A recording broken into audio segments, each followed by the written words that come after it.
Make sure you download the Woodward Sports app in the App Store and the Google Play Store today. Take Woodward Sports with you wherever you go and listen live on your phone or mobile device.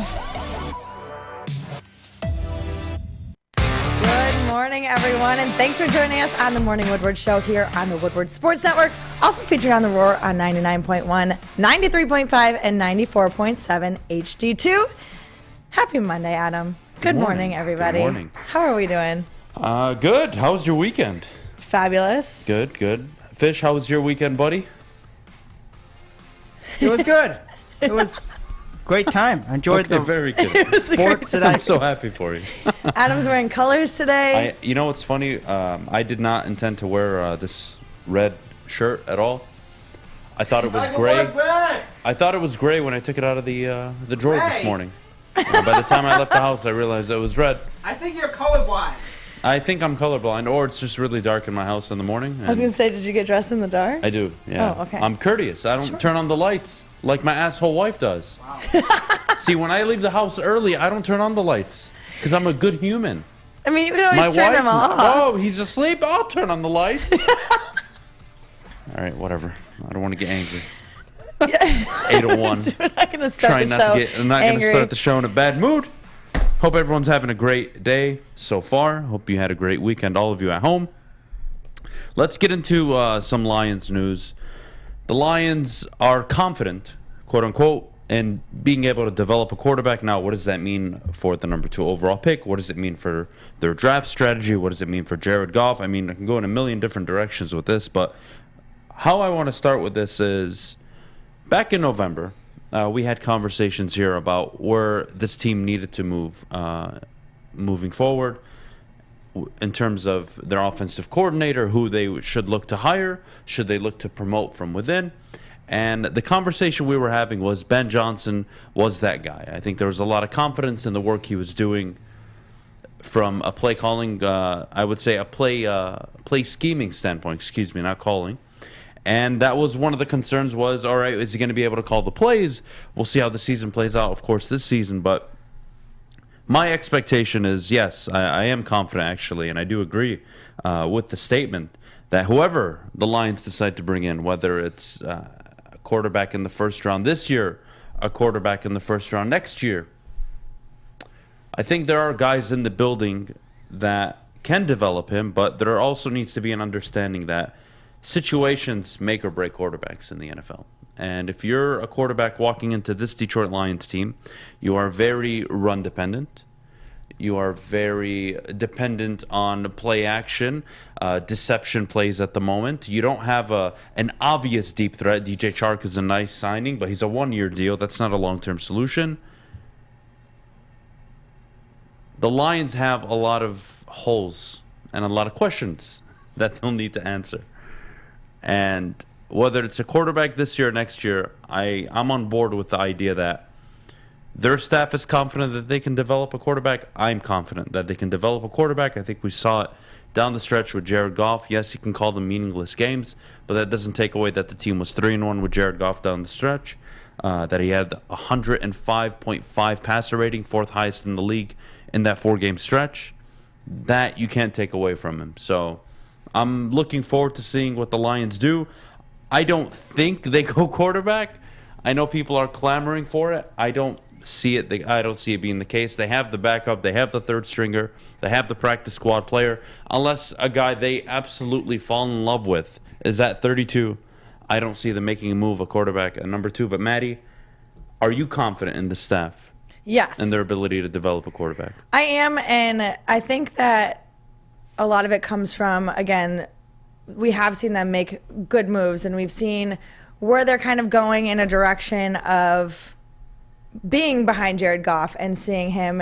And I think that if they were to take a quarterback, I don't see it happening, honestly. I don't even see it happening at 32, because the more I see mock drafts come out and more predictions and where people think we're going, the more I see us going away from a quarterback, and I just don't see one being there at 32. And that we're not going to take one at 2. So I don't see, if we were to take one, yes, I do think we can develop one. I think it would be great, but I think next year is the move. Do you for a believe the quarterback. team is ready right now to bring in a quarterback and sit them, or no? No. Okay, fair enough. Fair enough. I'm of the mindset that I think this is going to be a good football team this year, and I don't think they're going to end up with a top 6, top 7, top 8 pick. Having said that, the Lions are not. What's the saying? They're not, out of the water yet, right? This is a team that still has to draft. They still have to draft, and where I'm going with this is, the expectation into year 2 is that they're going to win 6, 7, 8, 9 games, possibly, right? Nobody has them winning 3, 4 games, right? That would be impossible. But that very well could be a reality, even with the easy schedule. If they have a down season, I mean, it makes drafting a quarterback a lot easier.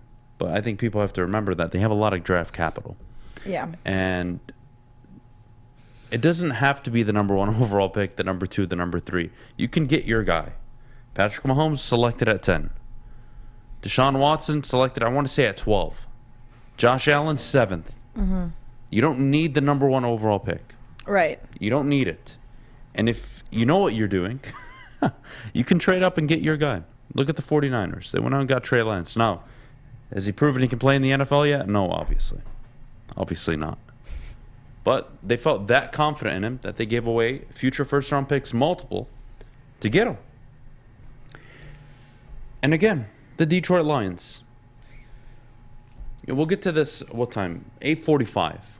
8:45, we're going to break down Dan Campbell saying an elite quarterback isn't necessary for sustained success.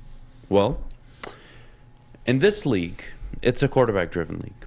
And it's never been so quarterback-dependent. I mean, look at the Tampa Bay Buccaneers. Granted, yes, it is Tom Brady.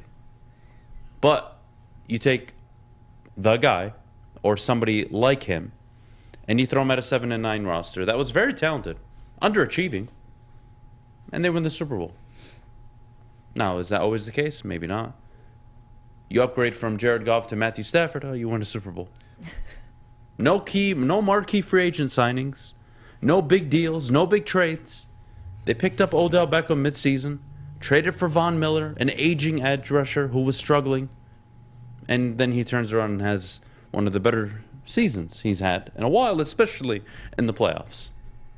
Very reminiscent of when he won Super Bowl MVP. And guys, by the way, for all of you asking in the chat, Terry is going through some hard times right now, family related. So I do ask that all of you respect his privacy and just show him some love on social media if you do follow him on Twitter. So obviously our thoughts and prayers are with Terry right now for his family.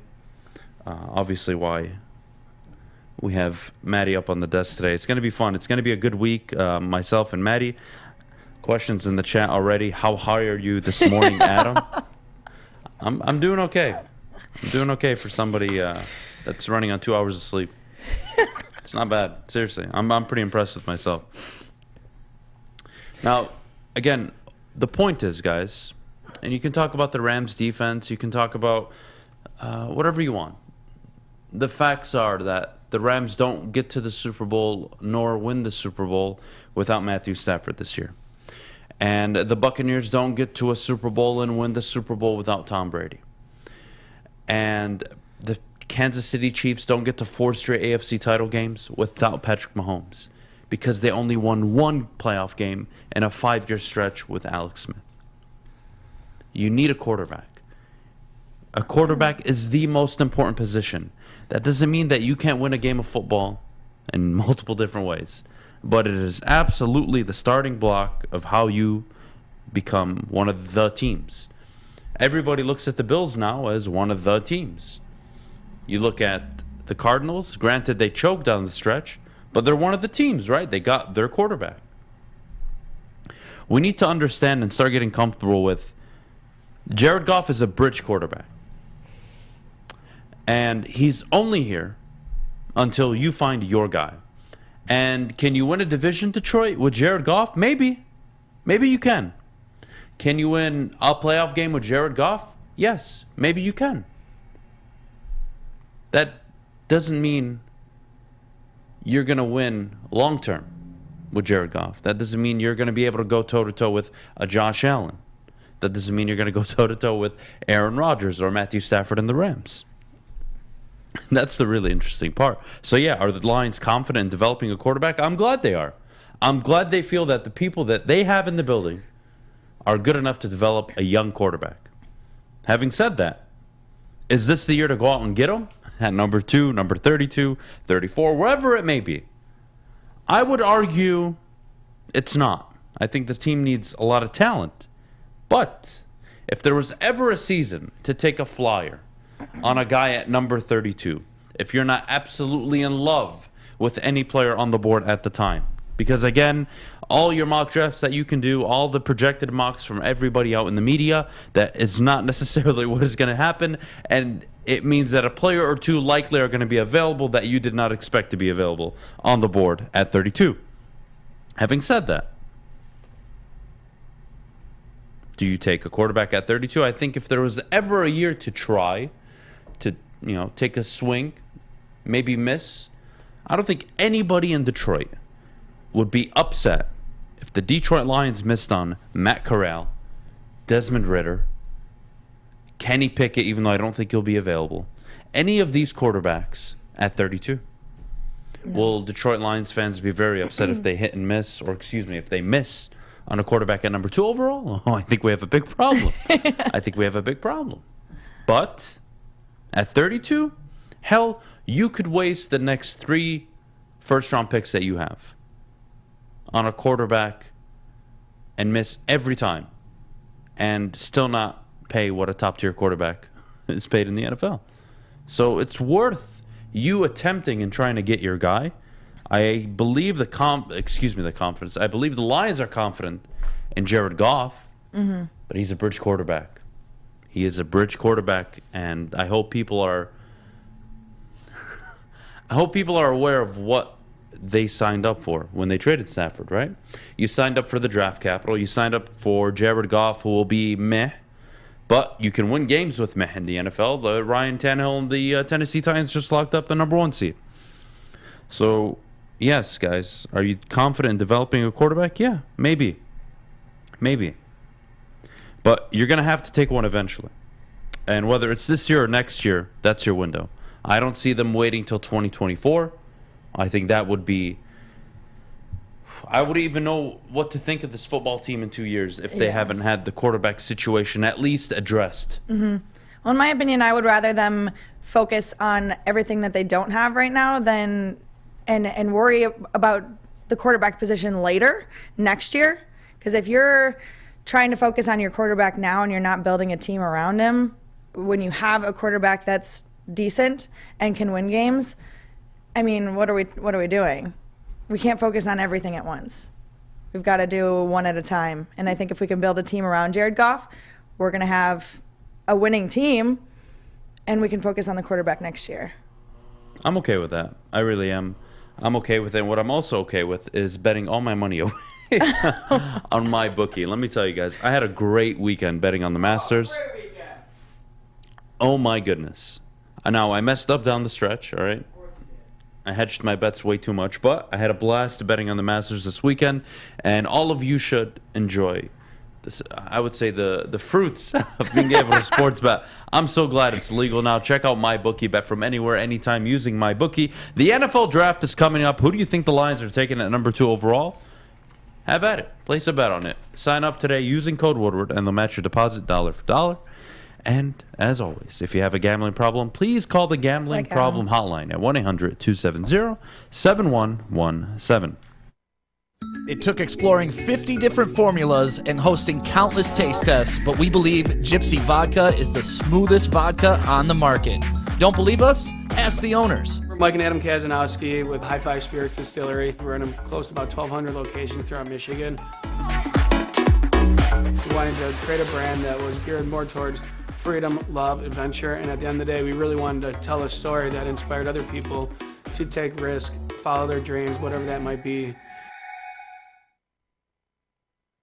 The official sticker partner of Woodward Sports. When it comes to stickers and signage, think Sticker Genius. We support this local Detroit business, and we are excited to show you our latest project. the Planet Fitness Studio from Sticker Genius. If you need custom stickers, wall graphics, window graphics, and plenty more, reach out to our friends at Sticker Genius. We at Woodward Sports couldn't be any happier with the service they provided us. They were quick, easy to deal with, and super professional. Head to stickergenius.com today. Get a shot up. This is for the win. All of Detroit's sports teams live on Woodward.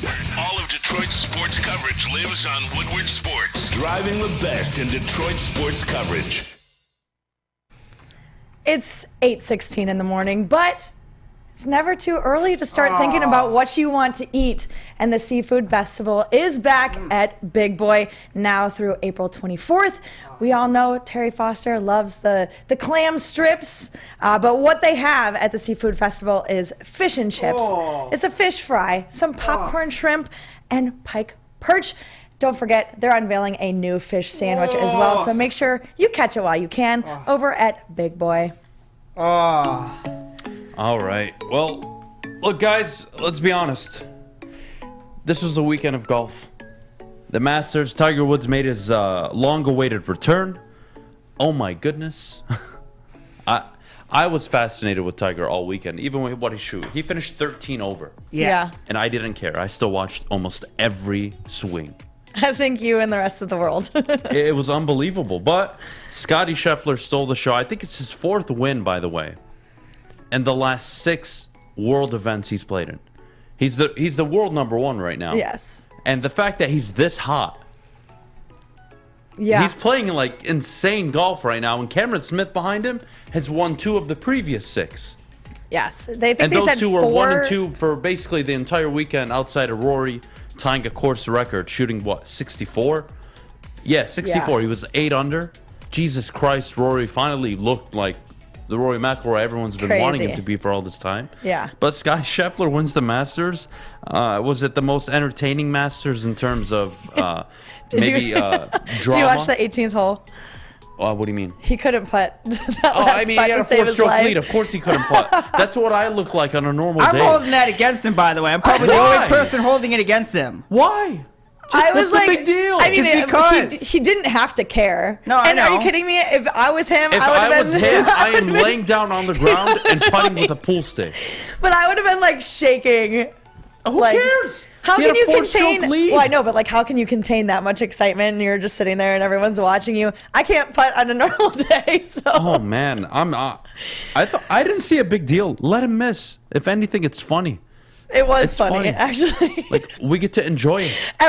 Everyone stood up after he missed 3 times and started clapping. Like, just get in the hole. I mean, I don't see a problem. It would have been funny though if he choked it away all on the last. But he had a huge lead. It didn't really matter. My takeaways from the weekend are golf has Tiger written all over it. I mean, these guys are so fit. Rory, even Morikawa, Justin Thomas. I mean, you saw the Americans at the top of the board all weekend long. They made a great run down the stretch. We saw the kid from, I call him the kid from Happy Gilmore. He played well. I think he shot 3 under. Zalatoris. He shot 3 under. That was a good weekend for him. Speaking of Happy Gilmore, yeah, Bryson DeChambeau. Oh, he is golf's biggest asswipe. Yeah. He is the biggest douche. Par in the 67 my golf. ass. Oh, I think Augusta should be a par 69. No, don't you, buddy? He said 67. Did he shoot 15 over in 2 rounds? He said par 67. I thought 69. No, he said 67. 67 my ass. Oh, my, that is so embarrassing, by the way. Another person who I don't think did very well this weekend was Spieth. Oh, Jordan Spieth? Yeah. I mean, kind of let me down on that one. Yeah, another guy that you root for, but they came out strong to start their career. And then it's like, nobody can beat Tiger. That's how I look at it. No. Nobody can beat Tiger. Nobody can contend for majors every single year for as long as he did. It just isn't a thing. I think we're spoiled by Tiger Woods. But what we were also spoiled by this weekend is the Detroit Tigers. Now, to be fair, they lost, obviously, the series 2-1 to the Chicago White Sox. The second and third game weren't that pretty, especially the third game. Their butts kicked yesterday. Torkelson struck out, by the way. over the weekend, not swinging at one pitch that was thrown to him, and only one of them were in the zone. How? I don't know. All right, I'm not an umpire. I just know that most of them do a bad job, especially in Detroit for some reason. Having said that, my initial takeaways from the weekend are, this is what I expected. The White Sox are obviously the best team in the division. They should beat the Detroit Tigers 2 out of every 3 times on most nights. This isn't something that shocked me. Tigers fans that are overreacting, oh my God, the season's over. What are we going to do with ourselves? Relax. Relax. Torkelson will get his first hit. Baez will go deep. Don't worry. It'll happen. Meadows will go deep. Your pitching will get better. Relax. It is not the end of the world. You're 1-2. Now, if you're 9-24, 33 games in, all right. We have a problem. All right? I'll be the first to admit that's a problem. They're not 9-24. They are 1-2. I'm going to say it a little slower, so maybe you hear their record. 1-2. Not 10-20. Not 10-40. 1-2. We're on the same page now? Yes. All right, guys, everybody in the chat, what is the Detroit Tigers record this morning? 1-2. Opening day was a blast. Downtown was so amazing. Much fun. God, I miss people. I miss people being out. Whew. We had a blast on Friday, obviously. Saturday was great. Sunday, not the best score, but whatever, we'll deal with it. It was a perfect opening day, especially to win like that. Oh, I mean, the comeback on Friday was a storybook. It was exactly how the Tigers would win a game. Exactly. Of course. And, you know, it's funny. I said before the season started, they're going to win games where you walk away, you leave the stadium, and you're like, I have no idea how we won that game. And that's exactly what happened Friday. Baez hits a shot to right field. It hits the wall, then the glove, then the guy catches it. Thank God for review, because I swear to you, if Jim Joyce was in the stadium on that day with no replay, the Tigers are going to extra innings. That is the truth. Oh, my goodness. But, yeah, look, opening day was fun. Around the league, Shohei Ohtani, obviously the two-way player out in L.A. Good for him. He had a good first start. Again, be patient, Tiger fans. It's not the end of the world. You got the Red Sox, I believe, today. Yes. Series starts with the Red Sox. That's going to be interesting. What is it? 5 o'clock. 5 o'clock. 5 o'clock? Oh, nice. Yeah. That's a very convenient time. Away, right? Yes. Yep. So now we're the opening day. Oh, no. It's home. Oh, Yeah, is it's it home. Yep. It's at Comerica. Thank you, guys. Thank you. Good. Detroit's going to be amazing for the whole week. Holy hell. This is like the best time of year when everything's just crisscrossing and you're like, I get to have a little bit of this. Oh, you get to have some. Pistons Pistons season is over, but you get to have that. You get to have the hockey team now for the last, 10 games of the year? You get to have the baseball team for basically forever now. Up until football season. It's 162 games. It's so many games. The good thing, you know, the one thing baseball has that I think only the NFL has is the relevance every day for so long. Even though baseball, people will say, is a dying sport, it's 162 games. It's in your face every day. Yep. You open up any app, you want to talk about sports, watch sports, see sports, go look at box scores. Whenever you scroll, you're going to see baseball. From now till basically October. Not bad. Not bad if you ask me. Not mad about it. Anybody disappoint you this weekend from the Tigers? Oh, I thought we were going somewhere else. Oh. People always disappoint me. I don't want to get involved in that part of your life. I don't think I should know that. Anyways, outside of tall disappointments. Oh my gosh. What do we got? Honestly, any individual player disappoint you this weekend? No, because I think it's too soon to even say that somebody disappointed me the first couple of games of the season. Well, I was very disappointed. Really? Yeah. By who? Casey Mize. Oh, okay. 20. Fish, correct me if I'm wrong. He's 26. Casey Mize, I believe, is 26 years old. This isn't a 22-year-old prospect. Eduardo Rodriguez started the first game, whatever. I didn't mind it, but it's time to become the ace of this team. Because if you're not, I'm looking at Tarek Skubal to be the ace of the team. And he had an okay outing. I'm not too worried about him, but Casey Mize, not the best start, not the best look. Couldn't strike anybody out. I believe he only had 3 strikeouts. 24. 24. 24. I was going to say 24, but I don't know. For some reason, I thought he was 26, regardless of the point. You're not in the phase of young, up and coming now. It's, hey, we're looking at you to be the ace of this team. And I was disappointed in the start. It's only one start. He's got 31 more to go.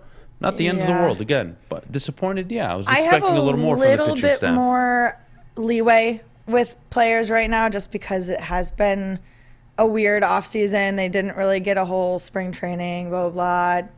Call it what you will. But first 3 games of the season, I'm going to give everybody a little bit of... Yeah, I don't mind the pass, but, I was disappointed, though. Yeah. I was looking at Casey Mize again, first start. I didn't want him getting rocked the way he did, but hey, it's baseball. But yeah, he disappointed me. He really did. We're looking at a player that's the guy you're looking at. Hey, man, like when playoff baseball comes to Detroit eventually, I expect you to be the first guy up on the mound. That's the expectation. Fair or not fair? It's fair. That's the expectation. I wasn't disappointed in Torkelson. I don't know why his name's in the chat. It's a rookie. That is his first series in the major leagues, and not the end of the world. He'll get adjusted. And by the way, 6 starts is you want to talk about see where he's at. What is it? Somebody said give Mize 6 starts and let's see where he's at. That's too many. Yeah, not really. I think that's fair enough. I don't mind. I'm not saying he's a bust or anything. Don't get me wrong. No, but 6 is too many to decide if he's like disappointment or not. I just want to see improvement. I wasn't expecting to see him that rusty. Sure. His first game out, he got rocked. Skubal, I could agree in the chat, though, is going to be the ace. Skubal has a ton of potential, and his stuff is wicked. That curveball he has is unbelievable, but we're going to take a quick break. When we get back, Rogelio Castillo, our boy Raj, I'm just going to call him Raj, joins the morning show to talk Detroit Tigers baseball. I am very excited. We'll get to that. But before we do, I got to tell you about Planet Fitness, the official studio sponsor of the Woodward Sports Network. Guys, check out Planet Fitness at planetfitness.com or visit one of their many Metro Detroit locations. Your fitness is essential. Sign up today, $0 down, $10 a month, or upgrade to the Black Card membership. Guys, check out Planet Fitness. We'll see you in a little bit. 6 dark corners, a driveway and a patio, 5 windows that could become doors. Every house has unique security challenges. Guardian Alarm has more tech, more team, and more ways to help keep them all safe. Get a professionally designed and installed security and smart home system from Guardian Alarm. Sign up today and get a free video device. Guardian Alarm. Smart, right from the start. Call 1-800-STAY-OUT. Make sure you download the Woodward Sports app in the App Store and the Google Play Store today. Take Woodward Sports with you wherever you go and listen live on your phone or mobile device.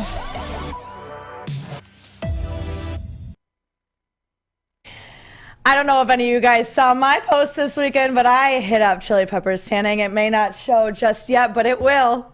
We're waiting on it. Chili Peppers is where we find the cleanest salons in the D. They've got spotless sanitized rooms and trained certified tanning professionals. Join the Pepper Club for all the best deals on unlimited tanning. They'll even beat your competitors by $5. Don't forget, of course, to pick up Australian Gold, Designer Skin, Caltan, and Swedish Beauty Lotions. Chili Peppers Tanning, it's where you'll find the hottest bulbs, the hottest deals, and the darkest tans. Adam, did you get your tan on this weekend? I didn't. Okay. I didn't. Obviously, look at me. What is a ghost? Do I look like somebody that tans? Yeah. You look like somebody that should needs to tan. Yeah. I'm your direct consumer, is what we call it. Oh, okay. I'm your tier 1 consumer for we love that. Chili Peppers. I need to start tanning. Jesus Christ, I'm too white. Anyways, Raj, what up, baby? How are you? Oh, man. Let me tell you, Raj, my earpiece is killing me right now. But I can't hear him either. Oh, you can't hear him? Uh-uh. Well, turn on your mic, damn it.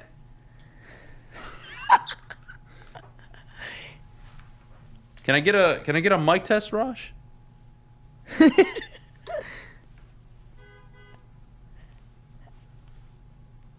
Yeah, Raj, I can't hear you, buddy. I can't hear you, and I don't know why. Come on, Raj. Fuck. God. All right. Well, we're going to delay a little bit till we figure out this microphone situation. Jesus Christ, that just threw me off. Is he on mute on your side, Fish? Make sure he's not muted on your end. He's muted nowhere. All right. Alex, anything? No levels? No levels at all. No. Raj, disconnect and reconnect. And we'll go from there. God, this throws me off completely. Frustrating. All right. We're going to shift gears then. You know what we're going to do? What are we going to do? We're going to get to Raj at 8:45. And I am going to talk to you guys about some Dan Campbell. Super. All right. Now, I need all of you to be patient with me because I'm going to talk for a little bit. And I need all of you to get your hearing on. I need you guys to hear me out very clearly. Dan Campbell received a lot of criticism last week over him coming out saying an elite quarterback isn't necessary. Oh, now we got it. Thanks, guys. Thank you. There we Jesus go. Christ. After I Sorry, segue, guys. Of course. Sorry. you guys are fantastic human beings. I'm going to kill one of you one day. Anyways, what up, Rush? Hey, what's up, man? Sorry about that. That was on me. How was your weekend, buddy? Good. How's Comerica? Comerica was fantastic on Friday. It was electric. How's the food? I heard they upgraded. So I had the 313 burger, and then I had the Euro nachos. Euro nachos are fantastic. Okay, fair enough. Well, Raj, look, you just heard me talk about Casey Mize, and I was a bit disappointed with this first start of the season. Again, not overreaction, nothing crazy. They should lose to the White Sox in a given series. Most times, I could say. Obviously, Friday was special. Saturday was meh. Sunday was Did I describe the weekend perfectly right there? Yeah, I mean, like I said, I think that something that Maddie said earlier about the shortening of spring training, some of the things were going to happen, and the cold weather, some of these guys take a while to get going. But, I mean, Casey Mize generated 5 swings and misses, and you're right. One of the things he has to do this year is strike out more batters. That's part of what he's trying to do. But overall, I think one bad inning, I thought he didn't pitch that bad. It was really, I think, what was concerning was, to me at least, was the lack of, when they scored runners in scoring position, they were 0 for 10 on Saturday and Sunday. So that, I think I'm sorry, like 1 for 10, but the lack of execution right there. But like I said, I think it's way too early. Even AJ Hinch said in his presser yesterday that Chicago's lineup is really good. And yet Tim Anderson back there, and he went 4 for 5. So automatically going, hey, I'm going to continue to be a Tiger killer. Yeah, the bats were quiet really all weekend. Friday, Saturday, 5 runs, 3 runs, and then I want to say 1 run Sunday. It was rough. Torkelson didn't get a single hit, but I thought his at-bats were actually really good. I mean, Raj, he struck out not swinging at a single pitch, and none of the strikes that were called were in the zone. What am I doing here? No, and this is something that my partner Chris Brown noticed too, that he was getting squeezed a little bit. It was the same thing that happened to Akil Baddoo last year. Some of those calls were just horrendous. But to have the poise to get 3 walks that he did this weekend, that says something about him. And all the time I watched him in the minor leagues last year, never seen him frustrated, never see him like pound his bat. But to see him that pissed yesterday, or the last couple of days rather, that says something. And I think it's going to take him a while to understand that the umpires are not going to be perhaps as generous as they are down in the minor leagues, but he got squeezed quite a bit. Is there a way that I can take a baseball bat to some of these umpires and get him better calls, or is that something that happens with time? Well, or it's like, when the robo umpires come, then you could just probably throw a virus in them. I don't know what's going to happen there, but yeah, it was interesting in terms of even the calls on Aaron Bummer, who got the outside zone. He got some pretty generous calls towards the later part of the games. Fair enough. Raj, I do have a question from, I would say, a strategy standpoint, what do you make of the lineup?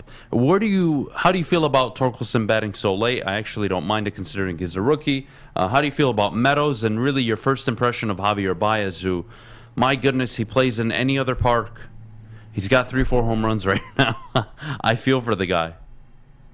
You know, one of the things that I like about Austin Meadows, too, he's off to a really good start. Leads a team of hits already. He's batting at a .444 clip. Is his approach at the plate, took what he gave him and was able to hit pretty well throughout the series. And they needed some quality at bats, especially this is the outfield where Grossman, if Badu was struggling, Grossman will usually get on base by a walk, but to see Meadows get some clutch hits when he needed to, that's huge. As far as Baez is concerned, I thought it was kind of funny the way he, after the game on Friday, said, we're going to be in for a tough season. Maybe that was a prelude to saying, hey, I'm going to get screwed on some of these home runs. But nevertheless, as long as fans are willing to understand that he does swing at some bad pitches, I think fans will be fine. And I thought he had a really good opening weekend. He was second on the team in hits for the weekend, batting .333. So that's an encouraging sign. And I thought the lineup, in terms of where Torkelson is, it was something that Hinch said that he doesn't want to put a lot of pressure on the rookie, and rightfully so. And we saw that last year with the same approach with Akil Badu, who batted lower in the lineup. So I'm fine with it, really. And I think that the way the lineup's constructed with Cabrera down fifth in the order, it's going to his strengths of just putting the ball in the play, and hopefully the top of the order can generate some more runners on base. But the Tigers just need to score. It's always seemed like a problem. Tigers threaten but do not score, which is a hashtag on Twitter. But we love that. I think, I don't have the name of it on top of my head right now, but I know it's something that's been happening for a while. But I think the lineup's fine. I do agree with what you guys were saying earlier about everybody freaking out a little bit. And then there's somebody out there who's saying, well, people were saying not to freak out, shouldn't freak out. So it's like this really weird, for whatever reason, strange circle on social media about how the fans should react or not. So I don't know. I think the Tigers are fine. Chicago's really good. They're really, really good. Yeah, and we knew that coming into this weekend as well. This was a testament, if you will, to how good the Tigers were going to be. We wanted to see them win more, but when your first 3 games are against the White Sox, what are you supposed to do? But was there anybody this weekend that stood out to you that you didn't think was going to be as good as they are? I thought that Elvin Rodriguez yesterday, coming in out of the bullpen for 2 innings before he got led in the third, was pretty impressive for a rookie against the White Sox. I thought that his performance, they had to give him an inning because the bullpen was kind of taxed. So I was really, really surprised in how he came in and handled his first ever appearance in the major leagues.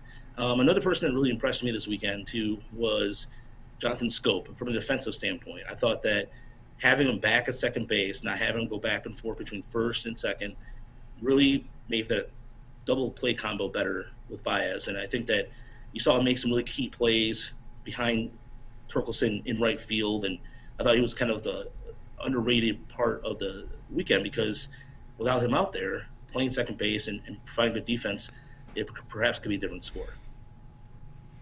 Yeah, Raj, you know what? I'm not too disappointed with the way the Tigers played. It's way too early.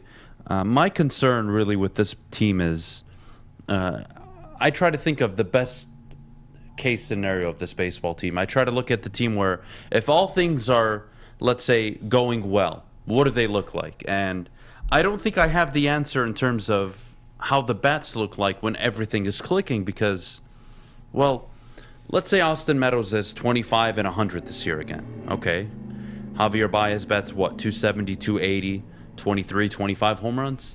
Torkelson, I'm not sure if it's fair. I expect such numbers out of a rookie, but hey, welcome to the big leagues, I guess.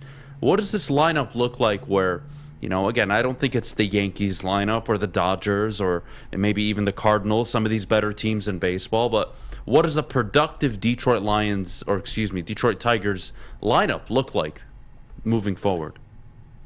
I think this is a lineup that can stay in ball games, and there's going to be some offensive lapses a little bit early on in the season, as we saw last year. But I think once the bats get going, I think you're going to see a team that will hit will get runs in bunches, and if they face really good pitching, and it was something that reminded me that the Tigers today take on the Red Sox, and the Red Sox staff, like Michael Wacha, they faced them last year. If they can jump ahead in the game like today, get going early, we've seen the bats. When they get going, it's something that I think in terms of offensive explosion, home runs, those kind of things, I think that's going to come in time. But for now, for a team jumping on today against a team like Boston, who won 90 games, is important. And the offense really needs to kind of get out of this April lag, if you will. But with the shortened spring training, it's going to be difficult. But I think in June and July, you have a potential to see Scope hitting 20 home runs, which he has done before. He's hit 30. You have Candelario, too. Candelario got screwed on Friday with that deep fly ball. And I think Candelario was going to be a catalyst for this offense. And he showed his poise getting an opposite field RBI the other night. So I think there's potential 4 20 home run hitters in this team. And Torkelson, like I said, curve your expectations and look at across the American League. Bobby Witt Jr.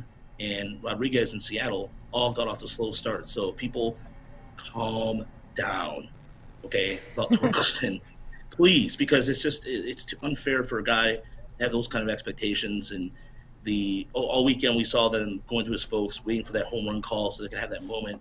And I thought that was kind of like, come on, guys, that's a lot of pressure. And especially in your first series in the big league, so it's impossible.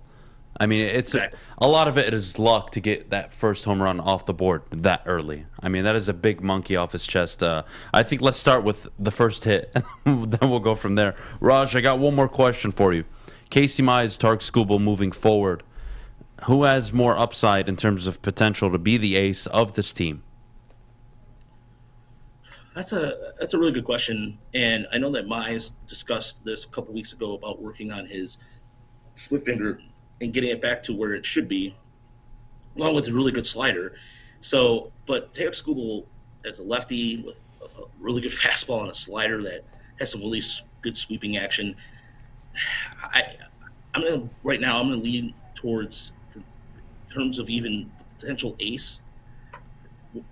I'm cool with it being the next Randy Johnson, Kurt Schilling combo they had in Arizona, righty lefty like that. I'm cool with two aces, honestly. Mize has the potential. He has a good mindset, and he looks at the data really well. And same thing with Skubal, who spent some time in Driveline, and I really like this. Preferably, I'm always for whatever reason I have a soft spot for left-haters. But Skubal stuff is, when it's on. It can generate some really good swing and misses. And we saw last year how many strikeouts he got, which was he was the youngest to get to 200 strikeouts of any Tigers pitcher. So that is a tall tale sign of things to come. If it's just problem is fastball location. Every time he hung it up there yesterday against the White Sox were able to hammer it. But that's going to come in time. I think Skubal's going to have a really good year this year. As far as Mize, there's some things there you can look at and go, okay, there's some ace stuff there, and I'm not really worried about it. Now, if this is happening in June, it's a different story. But Mize started not coming together. Remember last year, he had a really slow spring training, and he had a really slow start. So I'm prepared to see Mize and Skubal the next month or so step up their game. All right, love it. Raj, can't thank you enough for joining us this morning. Thank you so much. Guys, that's Rogelio Castillo. Follow him on Twitter, social media, wherever you are. Give Raj a follow. Raj, thanks so much, man. Thanks, guys. Thanks, Raj. All right, when we get back from the break, as I mentioned earlier, Dan Campbell says an elite quarterback isn't necessary for sustained success. I'll tell you why he's right and dead wrong after the break. Life is full of hard choices. We're here to make one of life's biggest decisions as simple as possible. My name is Christina Gennari, and for over 20 years, I've helped hundreds of families buy and sell homes.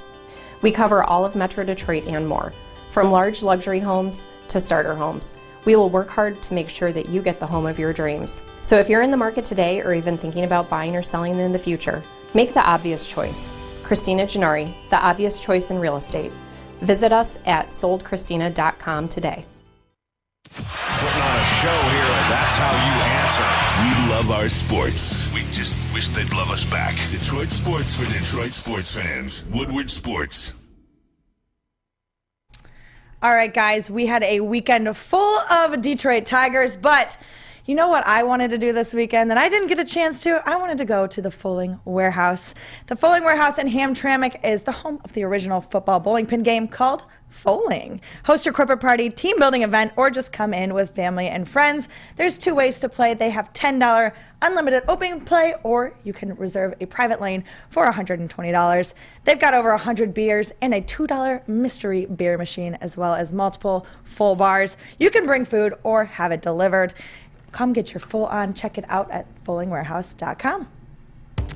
All right. Welcome back to the morning show, everybody. Thank you for joining us this morning. Dan Campbell says that the Detroit Lions, quote unquote, don't need an elite quarterback. It isn't necessary for sustained success. Guys, I think it's very important that we understand 2 things and 2 takeaways really from this answer Dan Campbell gave all of us. What we must take away is that Dan Campbell is both right and dead wrong. He's right because the Tennessee Titans can win 13 games and lock up the number 1 seed in the AFC with Ryan Tannehill. You can win a division with Case Keenum. You can win playoff games maybe with a Case Keenum or Ryan Tannehill. You can accomplish these things. But sustained success? Now that was the key word that's where I really just lost. I think Dan lost me on this. He really did. Up until that, sustained success, that quote, that was a big no for me. That's where he's dead wrong. And I'll tell you what. You can win in the NFL with guys like Jared Goff, Kirk Cousins, Baker Mayfield even, Ryan Tannehill. How? Supreme talent, very good coaching. This is very simple. Now, how do you win, like actually win long term? How do you win the big moments, the big games? Not just, oh, you know what, we won a division in 5 years. We won a playoff game in 5 years. How do you take that next step? Well, you take that next step with an elite quarterback. You don't believe me? Okay. Let me explain to you why Dan Campbell is dead wrong. Last season, every team that won their division had the best quarterback in their division. 7 of the 8 quarterbacks that won their division are elite quarterbacks. The only exception, Ryan Tannehill, who plays in a weak division. And there is no elite quarterback in that division. 7 of the 8 division winners last season were elite. The following season, or excuse me, the season prior, 2020, the best quarterback in every division won the division. 2019, every division winning team had the best quarterback. This is a trend. This is where the NFL is going. This happens all the time. It'll continue this way. And of course there are outliers, right? I'm sure you can go out and point in history where the best quarterback in the division didn't win it, like Tom Brady. Tom Brady is a better quarterback than Drew Brees. The Saints won the division his first year there. Brady went to the Super Bowl. Well, we all know what happened. You can even look at Russell Wilson losing the division to the San Francisco 49ers the year the Niners went to the Super Bowl. Happens. Russell Wilson's a better quarterback than Jimmy Garoppolo. But again, these are the outliers. These are, one team is supremely more talented. Coaching is at a different level. It compensates for not having an elite quarterback. And I don't think you can say that. I don't think you can say that realistically without looking at it this way. This landscape of football, not just NFL, college, it's all changing. Nick Saban tells you, yeah, can't stop offenses anymore. Can't do it. Impossible. Okay. Bill Belichick, how's he doing with Josh Allen in his division? Not good. Not good. That's one of the greatest coaches, I could argue. The greatest coach in NFL history. He's struggling. League's changing. And again, Dan Campbell is right and wrong in what he said. He's absolutely right in what he said because I do believe you can win this league consistently without the guy. But sustained success? I'm going to read you off all of the coaches that have had long-term success in recent years. And long-term success is identified as 5+ years of consistent winning football, winning records, winning seasons, playoff wins, division titles, AFC, NFC title appearances. We'll start with Mike Tomlin, right? Big Ben. Very good coach. Very good quarterback. Back in the day, elite. Bill Belichick, Tom Brady. Andy Reid, he had Alex Smith for 5 seasons. They won 2 divisions, won 1 playoff game.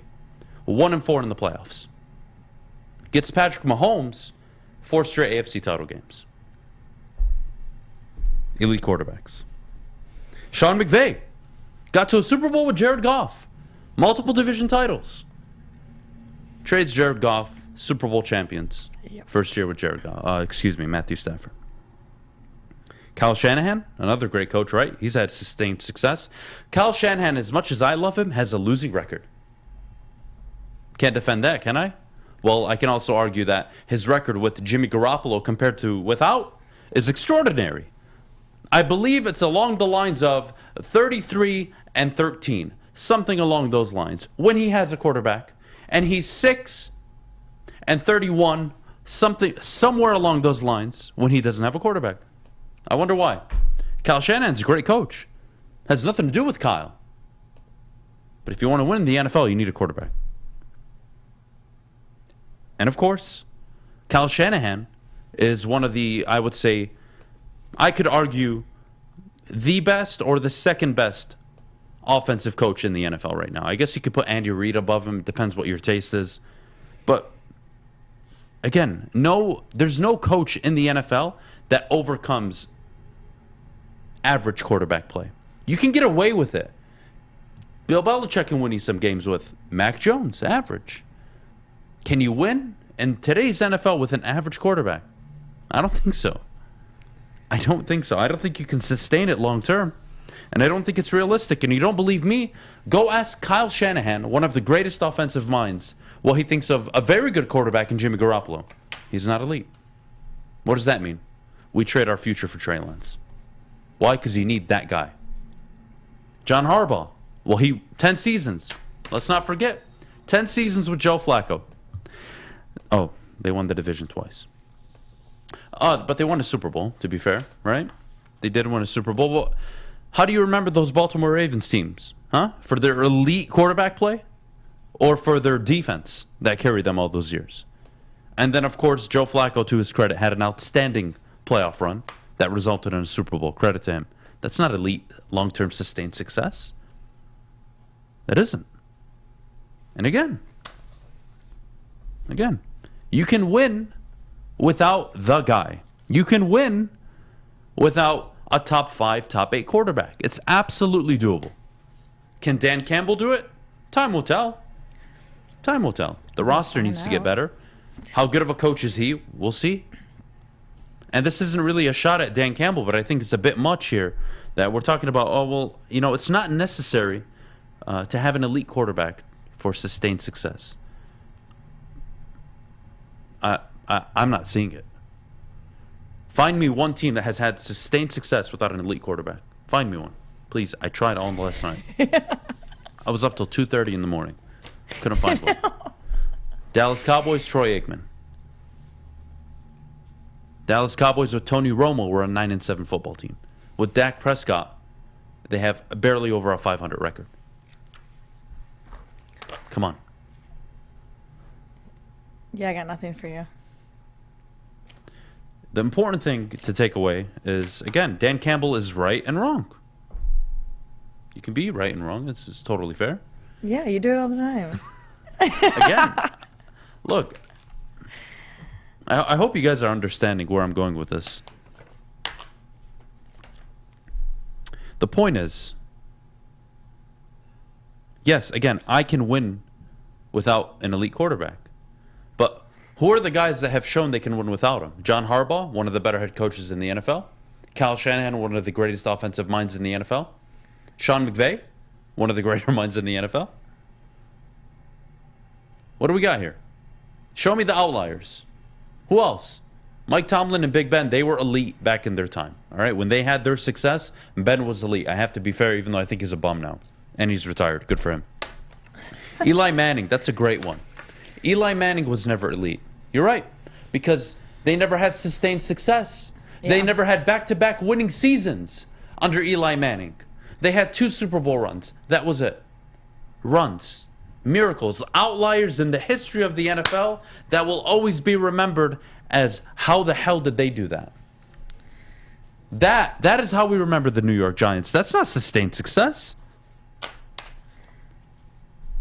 There's no debate about Eli Manning, in my opinion, because the success was never consistent. When we talk about consistent success, Aaron Rodgers is the epitome of it. You win the division basically every year. All right? You're probably winning a playoff game every year, but you're losing in the championship game. Look, I mean, we want to get to Aaron Rodgers' legacy. I don't want to do that right now. But the point is, with him, it didn't matter if it was Mike McCarthy. It didn't matter if it was Matt LaFleur. They were winning football games. Why? They have the guy. They have the guy. And again, this isn't... I don't think this is an indictment on Dan Campbell. But I think we need to understand where the league's going. Bill Belichick, the greatest defensive-minded coach in NFL history, one could argue. Hell, one of the greatest, if not the greatest coach of all time. Hasn't stopped Josh Allen and the Buffalo Bills from scoring a touchdown, I want to say, in the last 14 possessions. 14 straight possessions for the Bills against the Patriots have resulted in a touchdown. Come on. The league is going in a direction where if you have a quarterback, that's the guy. And no, Trey Lance is an elite. Elliot, open your fucking ears and listen. It's not hard. Do this. Okay? Not hard. Jimmy Garoppolo isn't elite. And what do the Niners do? They go draft a guy that they believe can become elite. Right. Why? Because you need that guy. Because when you're going up against Matthew Stafford and Kyler Murray in the same division, and it used to be Russell Wilson, you need that guy. That's the guy you need. There are no outliers in this situation. It's unbelievable. You show me a great coach, I'll show you a great quarterback. There is no in between. Tony Romo wasn't elite. Dak Prescott is not elite. These guys aren't elite. And again, you can win with Dak Prescott, right? You can win the division when the division's awful. You have the best roster in the division. Even though you lost it the year before to a 7-9 Washington football team? Come on. Come on. Come on, guys. Again, Dan Campbell is right by saying, all right, fine. You can win in the league. Fair. Where you lose me, Dan, is the idea that you can have sustained success. That's the key word for me. That's the word that's throwing me off a little bit. That's the word that's throwing me off. Because I believe in today's NFL, the quarterback is so important that it's worth giving up 4 or 5 years worth of first-round picks. Why?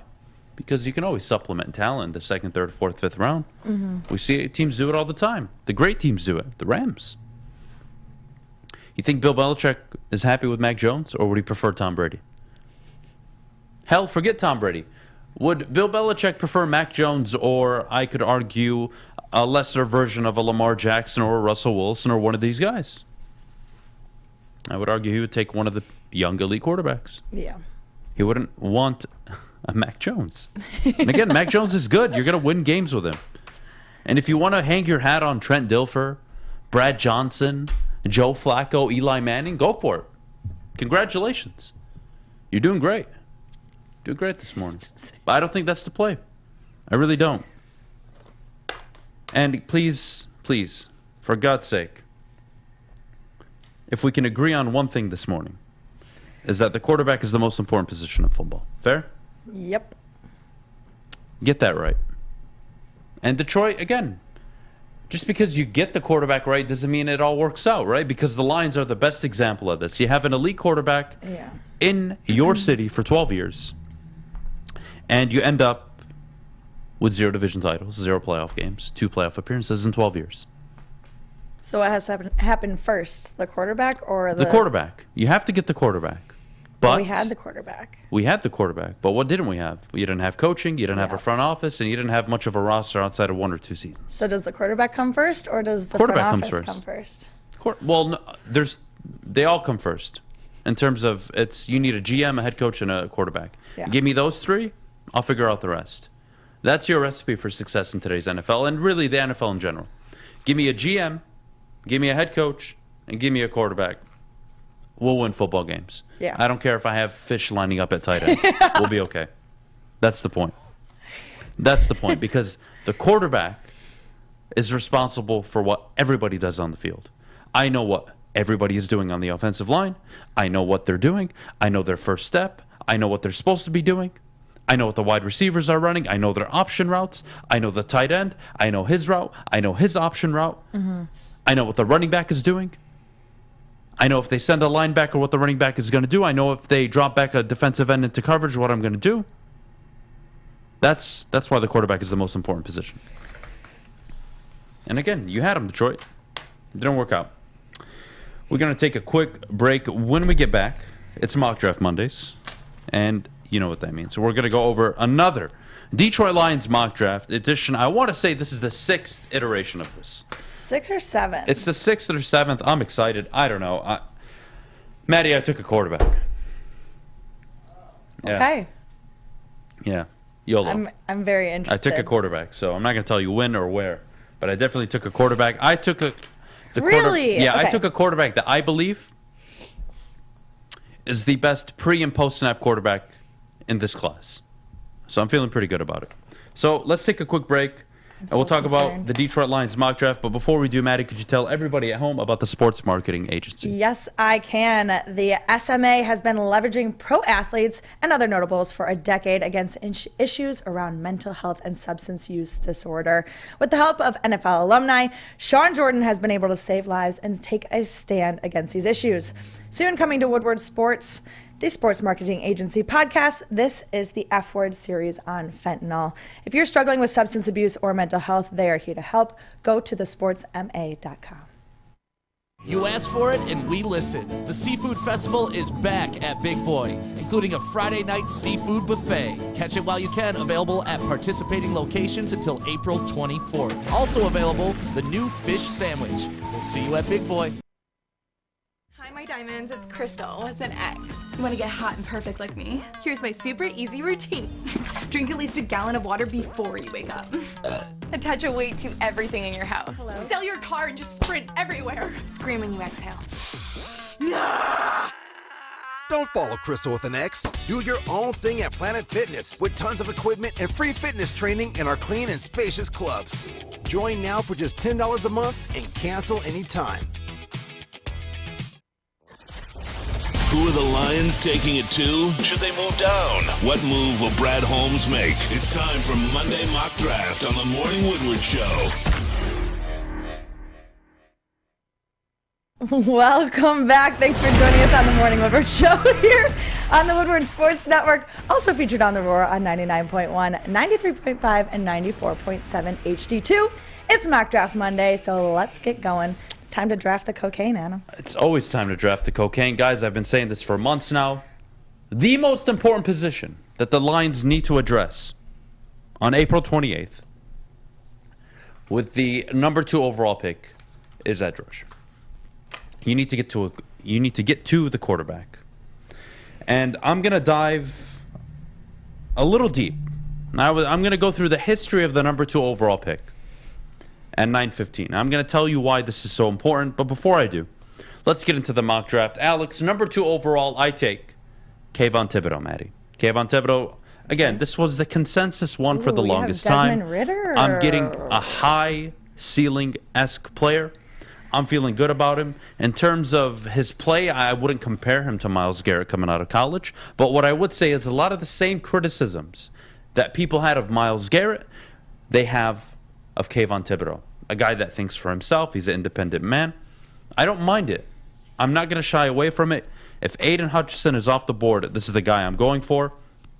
Now things get interesting. At number 32, the more I do these mock drafts, the more I don't love a certain player, positional player at 32, because that fifth-year option is so important to me. It has such value. And unless I'm taking a quarterback at 32, I'm trading that pick, because somebody else wants that fifth-year option. Or unless, again, I'm falling in love, maybe, with the idea of taking somebody at 32. That's the only way I think about it. But Desmond Ridder, I think, is the best pre-snap, post-snap quarterback in this class. I'm getting a guy who can, again, be mobile. It's not his first option. He's a pass-first quarterback, which is a very important note to add. And again, I get the fifth-year option. Desmond Ridder, I think, is a good play.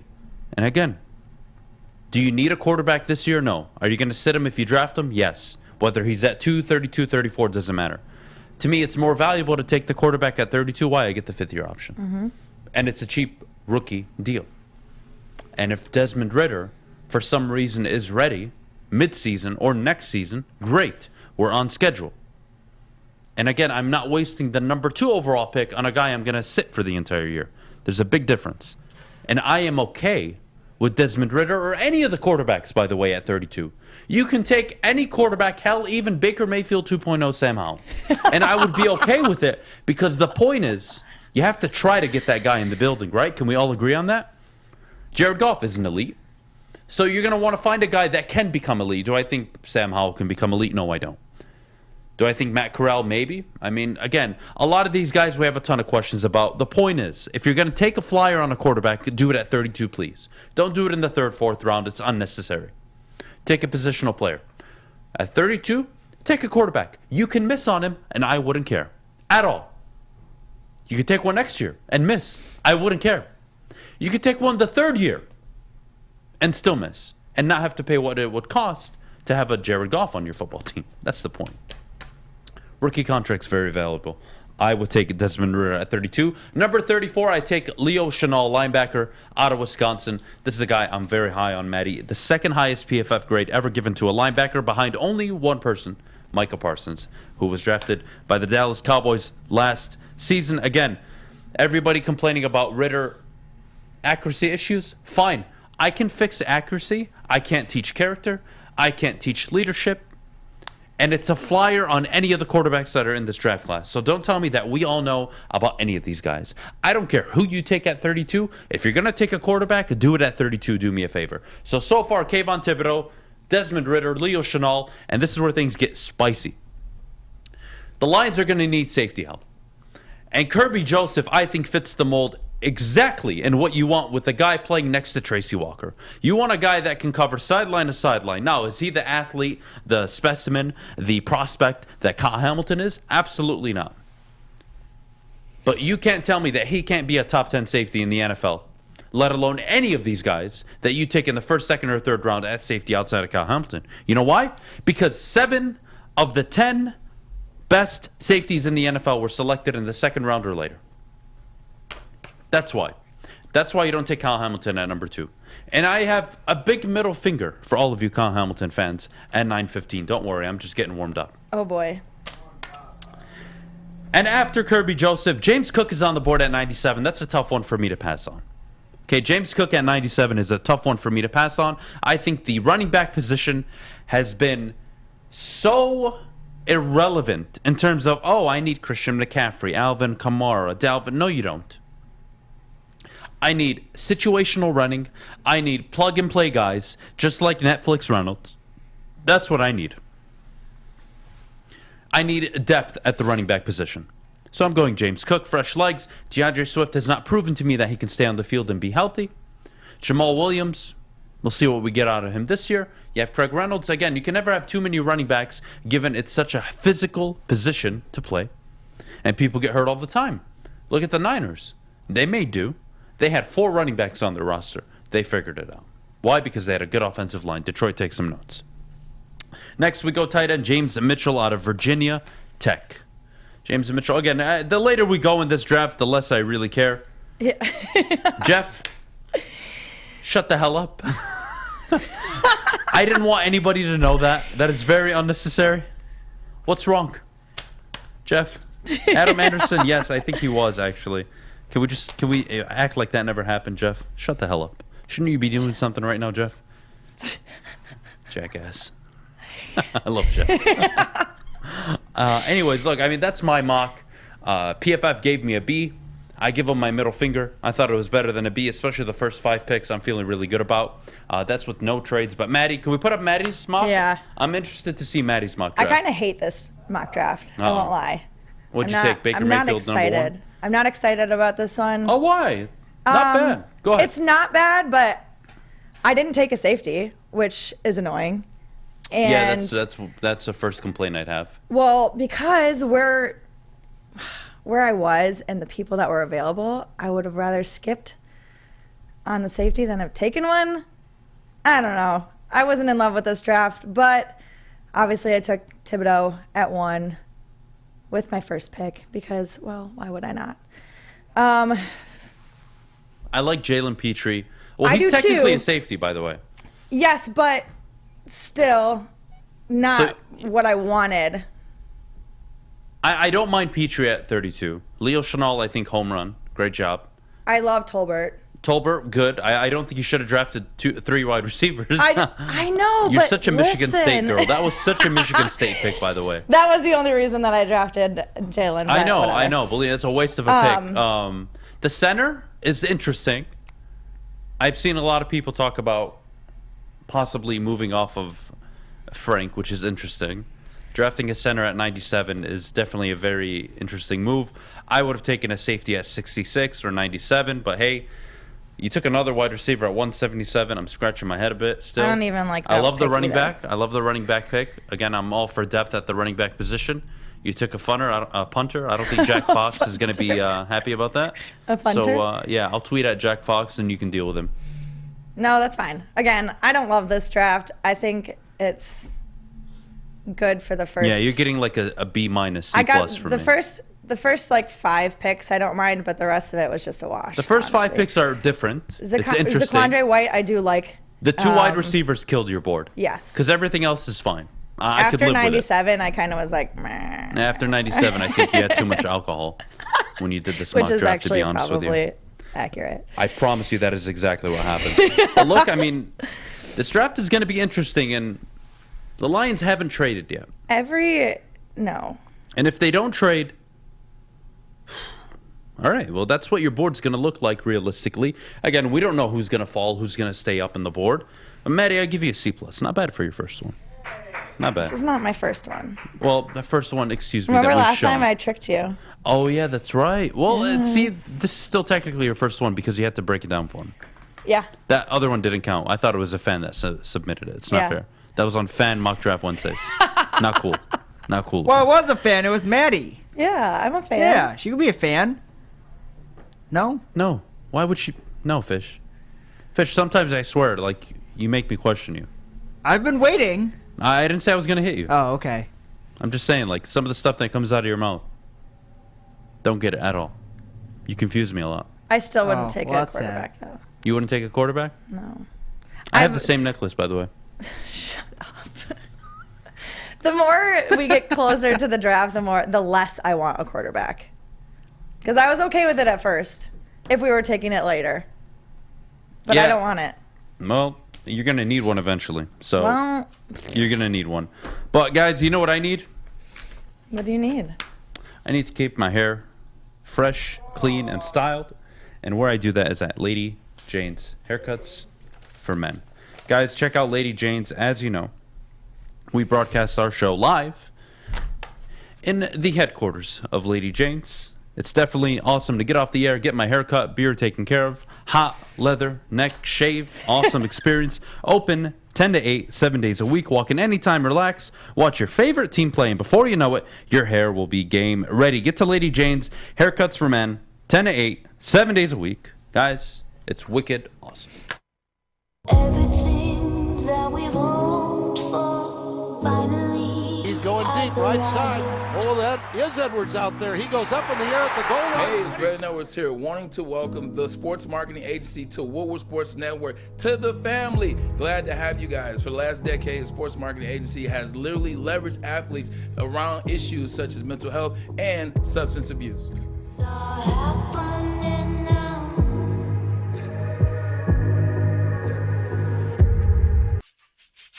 You don't have to go to the beach, man. You don't have to get your butt crack full of sand. You just need a little chili peppers, man, to get that glowing beach chili peppers tan. Woo! With 26 locations in the Metro Detroit area and more coming, Chili Peppers Tanning is where you'll find the cleanest salons in the D. Join the Pepper Club for the best deals on unlimited tanning. Head to chilipepperstanning.com. You just need a little chili peppers, man. Putting on a show here, and that's how you answer. We love our sports. We just wish they'd love us back. Detroit sports for Detroit sports fans. Woodward Sports. Everybody do me a favor and give a round of applause to a new friend of the Woodward Sports Network. Sticker Genius is the official sticker partner of the Woodward Sports Network. When it comes to stickers, signage, think Sticker Genius. Visit their website at stickergenius.com and check it out, guys. All of this studio. If you want to put the camera on Maddie, by the way, just so people can get a visual representation. What you see behind Maddie, the beautiful artwork, the sticker, the wrapping, everything behind Maddie was done by the great people over at Sticker Genius. So again, guys, make sure you check it out, stickergenius.com, and give them a warm welcome from the Woodward Sports family. Thank you guys so much. Maddie. Adam. How are you? I'm fabulous. How are you? I'm angry. Yeah, well, you're wearing the red shirt. I got some Kyle Hamilton people I need to address. Oh, that doesn't shock me. Ooh. All right.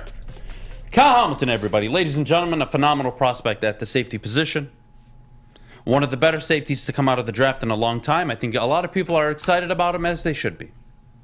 Having said that, let's deep dive into the history of the number 2 overall pick in the NFL draft.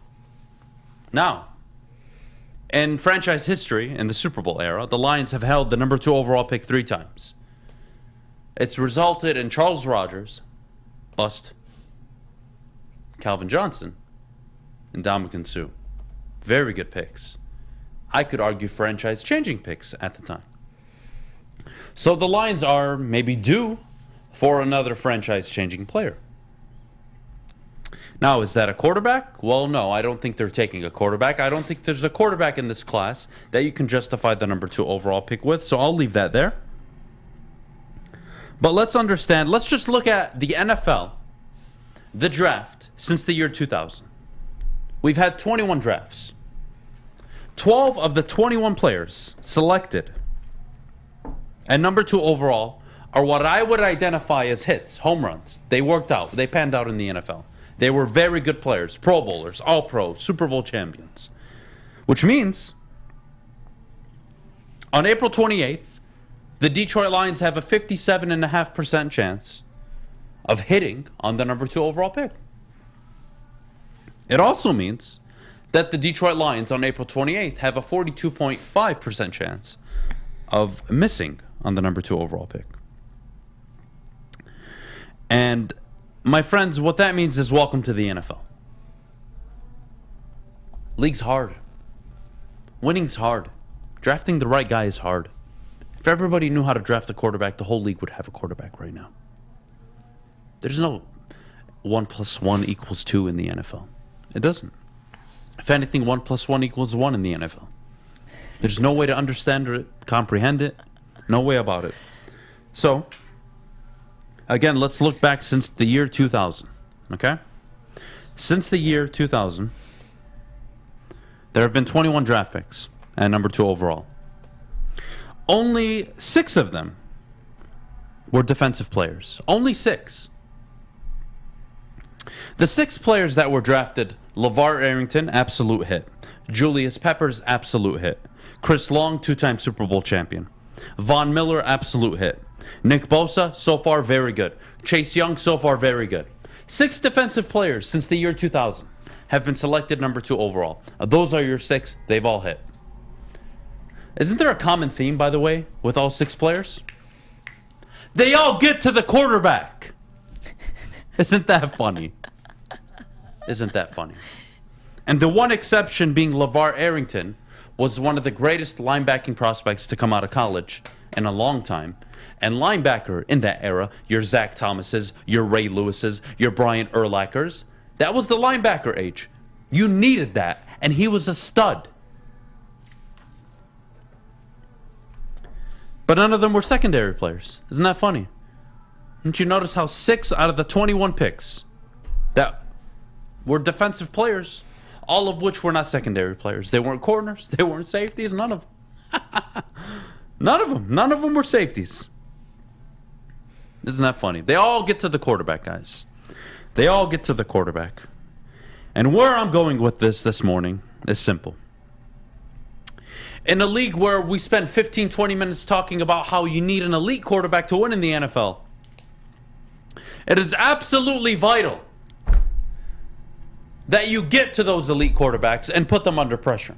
You don't believe me? The Rams won a Super Bowl by doing that. You don't believe me? The Chiefs lost a Super Bowl because they couldn't protect Patrick Mahomes. You don't believe me? Eli Manning is a 2-time Super Bowl champion because of his defensive line. The NFL is very simple sometimes. I think we love to overthink it. I really do. What's important to walk away with is the NFL can be as simple as you want it to be. I always tell you, give me a GM, give me a head coach, give me a quarterback, I'll make you look good, right? Get the quarterback and get to the quarterback. It's a very simple concept. That's it. That's football. Get the quarterback and get to the quarterback, and you will be very successful. 47 of the 56 Super Bowl champions were top 10 in scoring defense. 48 of the 56 winning Super Bowl teams finished top 10 in pass rush. Common theme here. Get to the quarterback, guys. This isn't Kyle Hamilton isn't a good player. This isn't he won't be a very good player in the NFL. This is there is nothing more important to your football team right now than A, getting an edge rusher, and B, eventually getting a quarterback. Those are those are your two roster hurdles right now, Detroit. Do you have the coach? I don't know. We're going to find out. We're going to find out if you have a head coach, but that's not my concern right now. My concern is you cannot pass up the opportunity to get an edge rusher. No. You cannot get a pass rush on opposing teams. You've been bottom of the league for almost 8 straight years now. You've been one of the worst at it. And the last time you had a pass rush, you were 11-5 football team. You had Ezekiel Ansah. You had a good linebacking core. You had good interior alignment. League's not hard. League is not hard. And yeah, hindsight 2020, I think everybody would have loved Ed Reed over Joey Harrington. You take a quarterback at number 3, guys. And if you're Matt Millen, you're taking Joey Harrington. And if I'm in that position, I'm taking the quarterback. Because the Lions didn't have a quarterback and they needed a franchise quarterback. Why is it so hard for you guys to understand? And I would rather you miss taking a quarterback at number 2 than you miss taking a goddamn safety. And what's the ceiling, guys? Kyle Hamilton in 5 years. His 5 years of his rookie deal, he's all-pro 3 times. What does that do for your football team? What does that do? You winning a Super Bowl because of it? What if I told you draft the next Joe Burrow? Are you confident you're getting to a Super Bowl in 5 years? I think so. If I told you could redraft Matthew Stafford all those years ago in this draft, if I gave you any elite quarterback in today's NFL as a rookie, tomorrow, you would take it. If I told you give you any of the safeties and number 2 overall right now, you wouldn't do it in the NFL. If I told you take any of the edge rushers that are in the NFL right now and get them at 22 years old on a rookie deal, you would take Aaron Donald, TJ Watt. You would take all the premier edge rushers, every single one of them, and number 2 overall. You wouldn't hesitate. You wouldn't hesitate to get a quarterback. You would hesitate to take a safety. You wouldn't take Mika Fitzpatrick at number 2 overall. You wouldn't take Jesse Bates at number 2 overall. You wouldn't take Antoine Winfield Jr. at number 2 overall. Welcome to the NFL. No, you would not have drafted Ed Reed number 3 overall. Nor should you have. You needed a franchise quarterback. You missed on him. And you drafted him to a coach that didn't want him and didn't believe in him. That's why he failed. Because you had an incompetent front office. That's why he failed. Where do you go is everything in the NFL for the quarterback. Don't believe me? Lamar Jackson goes to the Cleveland Browns. He's a failure. Lamar Jackson goes to the Ravens. They go all in on him. And they put pieces around him that make him comfortable. And they've had success, to be fair to them. He's a league MVP. You need a quarterback. You need to get to the opposing team's quarterback. And that's football. Don't believe me? Go watch the last play of the Super Bowl. The last play of the Bengals' possession. Jalen Ramsey, arguably the best shutdown corner in the NFL, was beaten for about 15 yards by Jamar Chase. Joe Burrow could have easily thrown that ball had Aaron Donald not been there, ready to rip his head off, and they would have won the Super Bowl. They got to the quarterback when they needed to, and they did, and they won the Super Bowl because of it. The Broncos won the Super Bowl against the Cam Newton Panthers because they got to Cam Newton all the time. That's why. That's why you win. It's a team game, but there are certain positions that you just need. And there are two positions that if you told me I could have a fantasy draft, right? Fantasy. And I was able to take 3 players of my choice in NFL history, I would go in this order. Quarterback, I would go for an elite rusher and then a wide receiver. Those are my 3. Or a left tackle. Wide receiver, left tackle. Depends what era I'm playing in.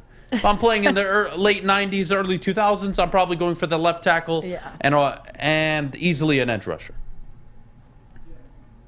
Today's NFL, left tackle is so important. So left tackle, wide receiver at number 3. But the point is number 1 and 2 are never going to change. Ever, ever, ever, ever, ever.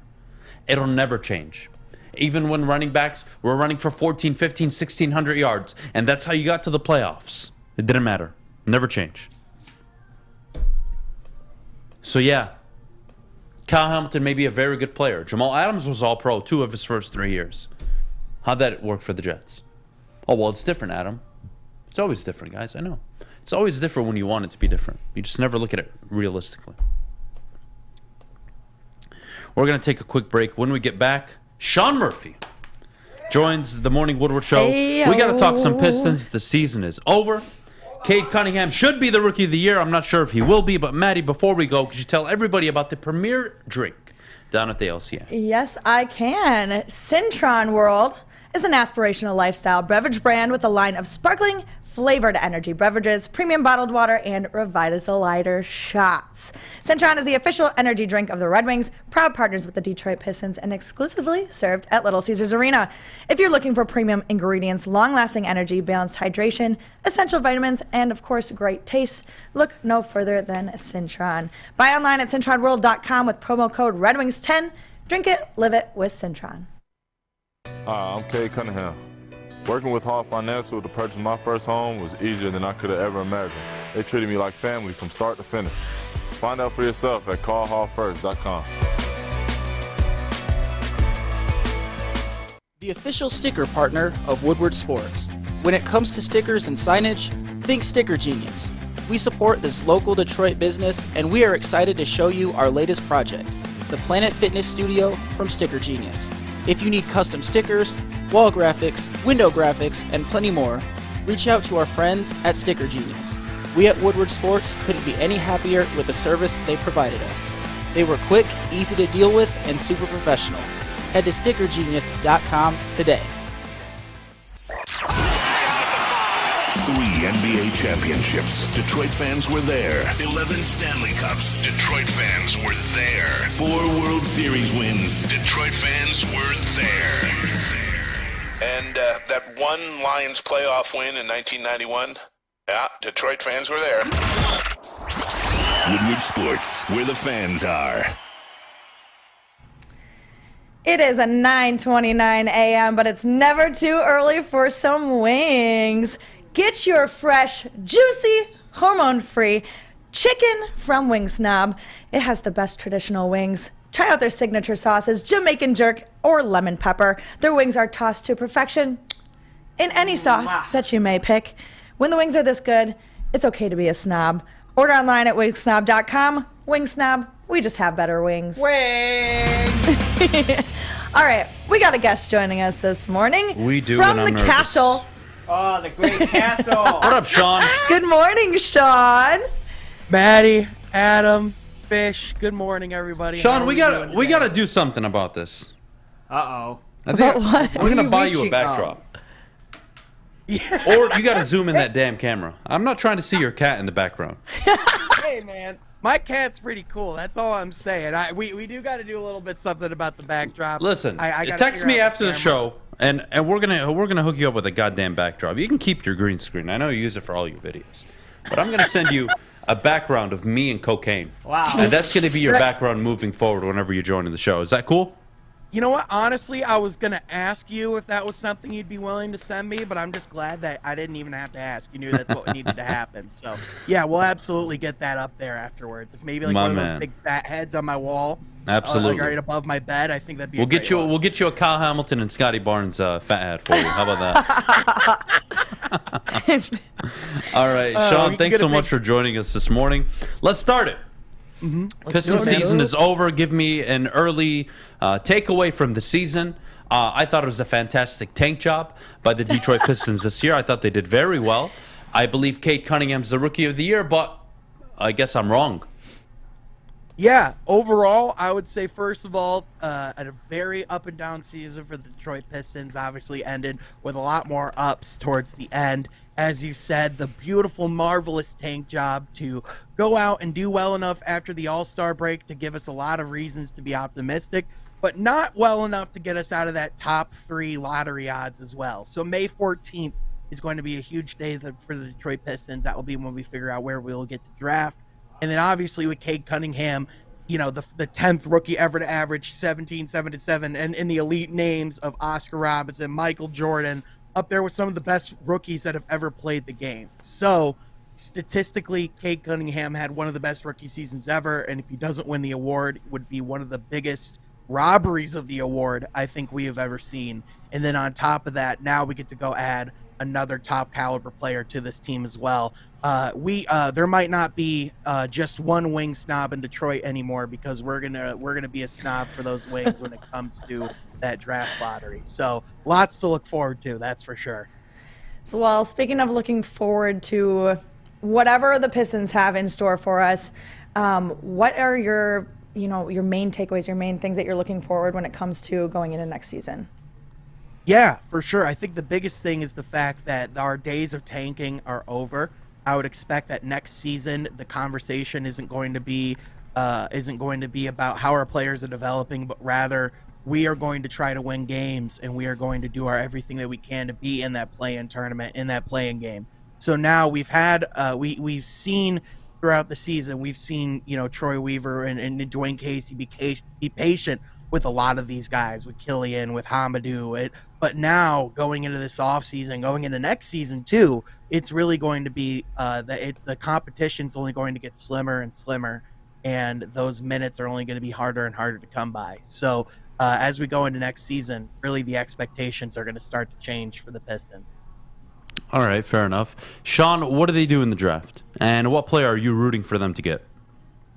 Yeah, I mean, the biggest thing is, there are those top 3 guys at the very top. I know a lot of people want Paolo Banchero, but I want Chet or Jabari Smith personally. You got to get one of those guys that can affect the game of the pick and roll with Cade Cunningham. You got to get one of those guys that can affect the game defensively, that can come in and bring you a lot of energy there. Really, there's really no wrong player at the top of the draft, and the Pistons are going to get whoever they want right there. Obviously, Paolo Banchero, Chet Holmgren, Jabari Smith Jr., they all fit the Pistons in their own unique ways. However, the player that might fit, I might want Chet Holmgren the most, but the player that might fit best is Jabari Smith Jr. So in the draft, it's really going to be about getting that guy that can help with protecting the paint, but also being that pick and roll partner for Cade Cunningham and for this team as a whole.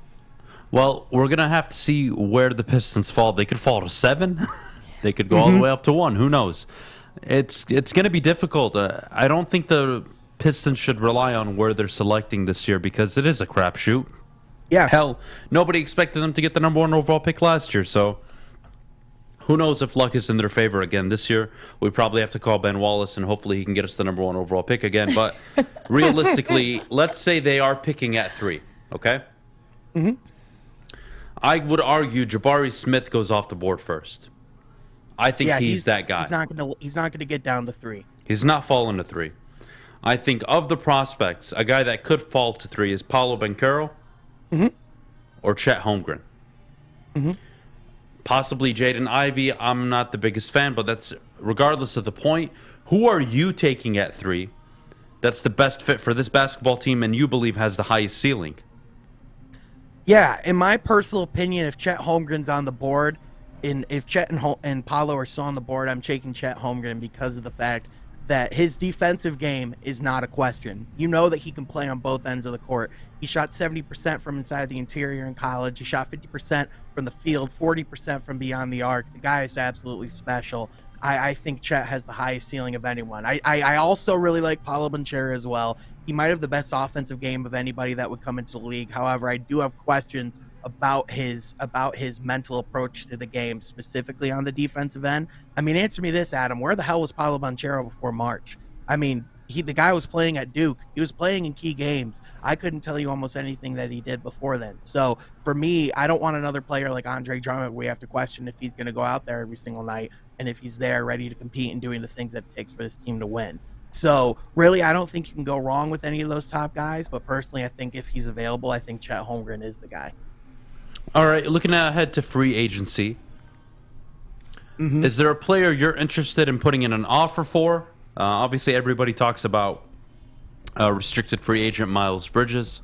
Who's the guy you're looking at in free agency, if there is a guy? And number 2, what are you doing with Jeremy Grant this offseason?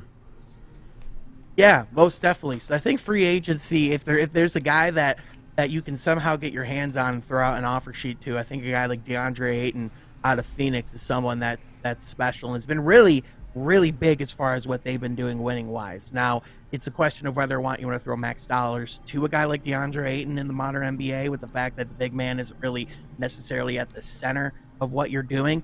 But the thing is that obviously he's going to be someone you're going to throw an offer to. Another guy that the Pistons are reportedly interested in is Jalen Brunson as well out of Dallas. And if you want to look at the fit and how it actually worked, looking at how he plays in Dallas with Luka Doncic is actually a perfect comparison because Cade is so similar stylistically. Now, as far as Jeremy Grant, if we land to those top 3 odds in the lottery, it's hard pressed to not see Troy Weaver trade Jeremy Grant for another pick so that he could get another chance to go in the lottery and get another guy, say like a Benedict Mathurin, for example. So for the Pistons, I really do, if we landed that top 3, I still have a hard time seeing Jeremy Grant being on this roster at the beginning of the season. However, they've shown willingness to be patient with Jeremy as well, and that's something important to keep in mind. Sean, are you a fan of bringing LeBron to Detroit? Hell no. That better have been your answer. I hope you know that. I would have fired you on the spot. Oh my goodness gracious! Dear God, no. I mean, listen, man. Like, I would sell out. I want a championship. I know I'm the problem in that. Like, I would rather do it. You would whore yourself for LeBron James? No, I'm good. I don't hate myself. You sure? I know you just said it. Standards. It's not looking very good in LA right now. That's all I'm saying. They brought him in, and 4 years he's only made the playoffs twice. So it's not really a guarantee bringing him in would really do a whole lot. All right, Sean, I forgive you. Westbrook either? Hell no. I forgive you. Hey, chill. Look, I don't want let's him be either. honest. Let's be honest. Where's Russell Westbrook playing next year? I want an honest opinion from everybody. Where's he playing in the league? Charlotte? Sean, we talked about this on your podcast. We really Where's he did. going? It's gonna Where's be your a- bum Where friend did we going? put him? I can't even remember what we said. I could see the Sacramento Kings saying it and just saying, like, let's just go all in. De'Aaron Fox, Russell Westbrook. Let's just have a backcourt of guys that can't shoot the 3 with DeMontis Sabonis. And we'll get to, like, the 9th seed in the play-in tournament. But in all seriousness, if Charlotte does it, I don't know what they're doing. I mean, that's a team that realistically really could try. I feel like the Knicks are another team that are always looking to make a desperate move, and the Julius Randle situation is not working there either. So I think it's going to be a team that's in the middle of the playoff pack, not quite there, but just wants to do something to sell tickets. I think that's the best kind of fit for him. Otherwise, I would The say Knicks. like the Grand Rapids Gold for the Motor Yeah, City Crew. no, I think the USFL is the next stop for Russell Westbrook. But I think the New York Knicks actually a really good fit. You know, he's in a big market. He'll get triple doubles. Everybody like, oh my God, Russell Westbrook got another triple double, and then the Knicks will lose a bunch of games and nobody will give a crap. Hey, the Big 3, I heard they're coming back in a few weeks. I'm sure Ice Cube wouldn't mind having him out there. Yeah, he should play in the Big 3. This guy's Maddie, I don't even know how you're a Russell Westbrook fan. The guy is such a horrible basketball player. he's awful. Zero Fish, basketball stay out of IQ. this. Zero basketball IQ. I can't believe you even acknowledge or support it. Unbelievable. So Came to disappointed LA in with you. no expectations. Didn't expect anything to being with the Lakers. I guess. Oh yeah, no, they didn't expect to be a championship team. How are we going to stop this trio? Oh my God! They have Russell Westbrook. That is the ultimate kryptonite to any basketball team. You don't believe me? Ask Kevin Durant, Paul George, James Harden. Ask them all. Bradley Beal. Ask every single player that's played with that bum. Anthony Davis, LeBron James, all of them. Listen, the people in the chat that are saying Westbrook to the Clippers, that's a terrible place for him. Why? Why? Why? He doesn't belong anywhere. He belongs at the bottom of the bottom. He sucks. And the Clippers Stop aren't the bottom defending of the him. bottom. Not anymore. They actually have Kawhi. They have Paul George. If those guys are looking at what's happening with the Lakers, I wouldn't want them either. They'd say, "Hell no." You Stay couldn't away. pay me $10 million a year personally to have Russell Westbrook on the Detroit Pistons I for don't. 3 seasons. I already told you, I don't want him here There's either. no chance in hell, ever. I don't want him anywhere around the Pistons. Sean, thank you so much for joining us this morning, buddy. You're Thanks for awesome. having as Sean, always. we love you. Always a pleasure. All We'll right, get Sean, that thank you so backdrop much. of you doing cocaine. Yeah, let's I'll get send together my about address. getting you a better backdrop instead of your green screen and your goddamn cat. We'll we gotta take a fix picture that. of him after the show and make it your background. Yeah, we'll talk after the show. We'll make it happen. All right, Sean, I'll talk to you soon, Bye, buddy. Sean. All right, guys, Oh we're going my to take a gosh. quick break. When we get back, we're going to discuss where the NFL is heading, and then we'll get into mailbag, of course, at 9:50. We'll see you in a little bit. You don't have to go to the beach, man. You don't have to get your butt crack full of sand. You just need a little chili peppers, man, to get that glowing beach chili peppers tan. Woo! With 26 locations in the Metro Detroit area and more coming, Chili Peppers Tanning is where you'll find the cleanest salons in the D. Join the Pepper Club for the best deals on unlimited tanning. Head to chilipepperstanning.com. You just need a little chili peppers, man. Cintron is the official energy drink of the Red Wings, proud partners of the Detroit Pistons, and exclusively served at Little Caesars Arena. If you're looking for premium ingredients, long-lasting energy, balanced hydration, essential vitamins, and great taste, Cintron is your top choice. Hi, my diamonds. It's Crystal with an X. You want to get hot and perfect like me? Here's my super easy routine. Drink at least a gallon of water before you wake up. Attach a weight to everything in your house. Sell your car and just sprint everywhere. Scream when you exhale. Don't follow Crystal with an X. Do your own thing at Planet Fitness with tons of equipment and free fitness training in our clean and spacious clubs. Join now for just $10 a month and cancel anytime. Get a shot up. This is for the win. All of Detroit's sports teams live on Woodward. All of Detroit's sports coverage lives on Woodward Sports. Driving the best in Detroit sports coverage. All right, well, speaking of people that we want to stay out of Detroit, Russell Westbrook, Guardian Alarm gets it. They got a good defense on and off the field to help you feel secure. Guardian Alarm has state-of-the-art technology that helps you feel safe, all with 24/7 local monitoring. Guardian Alarm also has convenient features that let you check in on your home, control lights and temperatures, detect smoke or carbon monoxide, and it even lets you lock and unlock your doors. Call 1-800-STAY-OUT today. That's right. You heard it. 1-800-STAY OUT. Everybody. All the idiot Tiger fans that think we're doomed. You guys are idiots. Guardian Alarm has been trusted for over 90 years at keeping families safe. We played the best team in the league. That makes no sense. Fish, how was your weekend, buddy? It was great. You seem very angry. I'm not angry. Did you watch any soccer this weekend? I watched a ton of it. I All just right, don't so understand. walk me through a weekend with Fish. Well, I was actually in Chicago this weekend. Oh. Thanks for the invite. Okay, continue. Yeah, what? Wow, well, but I did watch all the sports. The Masters was pretty good. All the soccer games was good. Tiger fans, can I talk about Tigers? Go ahead. It's Detroit all you. Tigers? Right now, it's about you, Fish. Oh, that's nice of you. The White Sox are the best team in the Central. Can we agree on that? Yeah? And we lost them, took 2 out of 3, or they took 2 out of 3. Why are we getting upset and thinking that we're doomed? Like, why are we doing that? You guys are a bunch of idiots. It's 3 games, and we're already saying the Tigers, oh, maybe Vegas is right. Because this is Detroit. Yeah, but we lost to the best team in the Central. They might win the World Series. Yeah. Yeah, so you guys are idiots. Just calm down. Calm down. Take a deep breath. Therapy session with Adam. Take a deep breath. Oh, Thank I don't you, want Fish. that. Why? I don't want a therapy session. I'm bringing it back tomorrow then. Heck yeah, really? you are. Yeah, I'll bring you my doctor's coat tomorrow. I didn't tell you I went to med school for 8 years. With your sticker that says Adam Baydoun. Yeah, Couldn't got have my it. undergrad. I got my undergrad at Harvard. And I went to med school at U of M. Yeah. This Keep is lying, keep lying, everybody. I'm not lying. You couldn't have them embroider your name on it. You just had I a already sticker. did. I already have it stitched. I earned my white coat. What? Then why Off is of there a eBay. sticker? Oh, You can man. earn anything off of eBay. Could I get arrested for impersonating a doctor? Abe's in the chat. I Ask don't him. Abe, can I get arrested if I impersonate a doctor? I'm pretty sure you can. Well, you can get canceled, but that's not arrested. No, I can't get canceled, Fish. I am uncancelable. You'd be shocked I what can people say will whatever do. I want outside of a few things.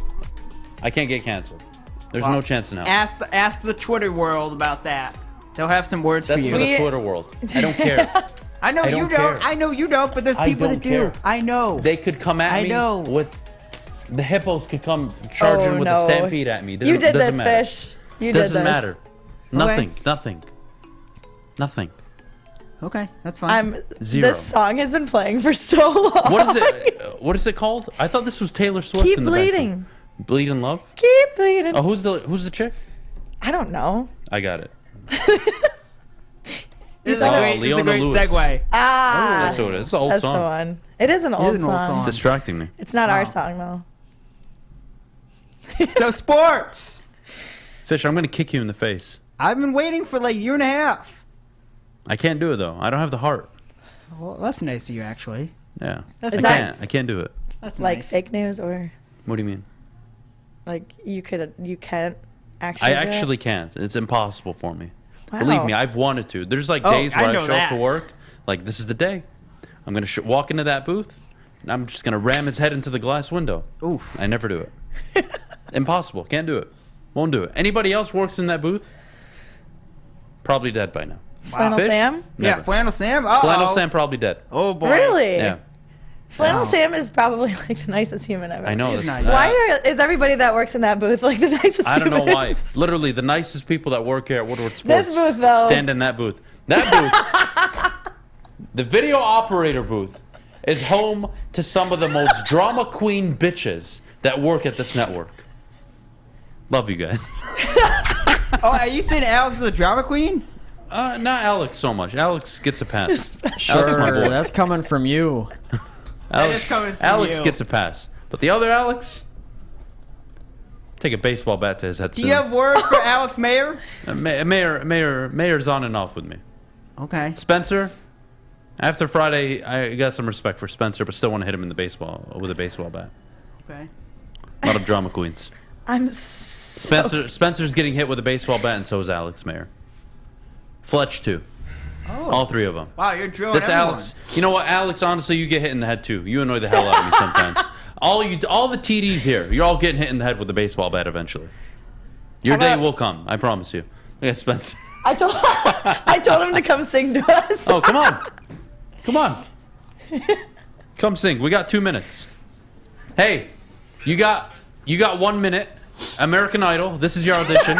You got 1 minute before I got to go to break. I keep bleeding, I keep. Okay, stop. This is terrible. bleeding, No, it's love. not. Shut up. You cut me open at night. Yeah, it's gonna Keep be going, a no keep for going. me, No, dog. Is that not gonna be a done. no for me, dog? I don't know. Keep going. I don't know if I know any more of that song. You sang it in the chat. You knew more words than I Those did. are the 2 hits that I put in the chat that I just sang. Just do karaoke. And you know what? Pick another song. I'm What's sick your of the go-to TV karaoke slander, all right? Yeah. Just because Sawyer's gone, you can't slander us like that anymore, all right? That is Right. a God booth. Me, Alex, we make money in there. We make beautiful, what about beautiful Fletch? money. Fletch doesn't sit in that booth. He's not on that level yet. He's a mini TD? Yeah, he's a Padawan. He's a little grasshopper. Baby in training. We'll get him up there eventually. We'll bring him up to the big league, see how he can do. But, you know, I'm taking a baseball bat to all of you. I swear to God. I'll break it over my head. Love you guys. Can you actually make everybody a baseball bat with their name on it? Because I feel like, Yeah. and like you just have to steal it from us in order to hit us with the baseball bats. I'm down for that. I'm down too. I'm down All right. for anything. Well, thank you for your audition. Maddie, yes or no? He's going to Yeah, the that's finals? going to be a no for me, dog. I'm going to hit the golden buzzer. You're going to go all the way to the finals, all right? I can't so just sit here and cry. All right, Spence, thank you. Guys, we got to go to break. Get your questions in the chat. Mailbag coming up soon. Before we go, I got to tell you about Gypsy Vodka, the smoothest and best tasting vodka on the market. Ladies and gentlemen, Michigan's vodka, gluten-free. Check them out at gypsyvodka.com. Ask for it by Gypsy. And as always, please drink responsibly. Fellas, let's be honest. We like things to be easy. We like simple stuff, like sports 7 days a week. We like things uncomplicated, like Lady Jane's Haircuts for Men. Open 10 to 8, 7 days a week. Walk in anytime. Sign in, sit down, watch your favorite team play. And before you know it, your hair will be game ready. Open 10 to 8, 7 days a week. Walk in anytime. Lady Jane's Haircuts for Men. It's wicked awesome. At Wing Snob, staying humble's not our forte. We just have better wings. We're back at it again with our crispy golden brown fries and our famous boneless wings. Juicy, tender, hormone-free chicken. Your favorite signature sauces with no bone. Just when you thought Wing Snob couldn't get any better. Order online at wingsnob.com today. Wing Snob. We just have better wings. Make sure you download the Woodward Sports app in the App Store and the Google Play Store today. Take Woodward Sports with you wherever you go and listen live on your phone or mobile device. Welcome back. What's happened to my voice? Welcome back! I got it. Welcome back to the Morning Woodward Show. Maddie doesn't have a voice. I swear to God, she loses it every Monday after the weekend. I have a voice. I don't even want to know what you do on Sundays that make you come in here without a voice. Well, she was watching the Masters this Sunday. Yeah, Masters from the this bar. Sunday. But I was watching the Masters. I was watching the Masters. Hey, it was a great event. Any person that didn't watch the Masters should be ashamed of yourself. It's employment viewing. Anyways, let's start with the first question that I saw. This is from Caden. Caden says, if Aiden goes number 1, what do the Lions do at 2, or do they trade back? I'm going to say they draft at number 2. I don't think there's a suitor that will trade up in the draft. I say they take Kayvon Thibodeau. They go edge rusher at number 2 overall. Let's see what else we got in the chat here. What about the 2024 NFL draft coming to Detroit? Is America sleeping on? What about... I think what America is going to be shocked by is just how great of a city Detroit is. Yeah, That's I'm so what they're excited. sleeping on. I'm so excited. Especially in 2 years. In 2 years, if you think about it, we're in line to have a really good sports teams as well. So could be a really good time. Yeah, feeling good about it. All right, let's see. Let's debate Adam and Fish. Podcast would be fire. How can I get in and work with you all? Sean, there's a phone number if you ever want to call in. Today's not the day, but any day. 313-552-6322 if you guys want to put it in the chat for them.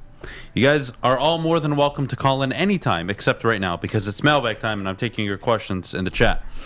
So, what do you think of the rumors of Juwan to the Lakers? I think that's a bunch of smoke. I don't see why the Lakers would want Juwan Howard. I don't either. I think what the Lakers are going to do is they're going to go after... If they're smart, they go after a young coach that can succeed after LeBron James. The Lakers just need to accept that they F themselves, they hoard themselves for an NBA title that was all pure luck because of the NBA bubble. All right? So the truth is they gave it all away, and they're effed up right now. They don't have a salary cap. They don't have draft capital. What they need to do is find a young coach that can walk in, deal with LeBron and AD for a season or two, and then start building this team. That's what the Lakers need to do, in my opinion. Let's see what else we got here. Who was the guy that was in Chicago that kept calling in? To be honest, Dave, I think he's a crackhead. Wasn't that Anthony? Was his name Anthony? I don't think his name... I think it was Anthony. He talked like he was New York Italian, something along those lines. I don't know. Was the funniest It was the weirdest thing. calls I've ever received on the morning show, so... That was the funniest Does thing. the tragic passing of Dwayne Haskins impact the Steelers' draft approach? No, it doesn't. He was always going to be the number 2, in my opinion.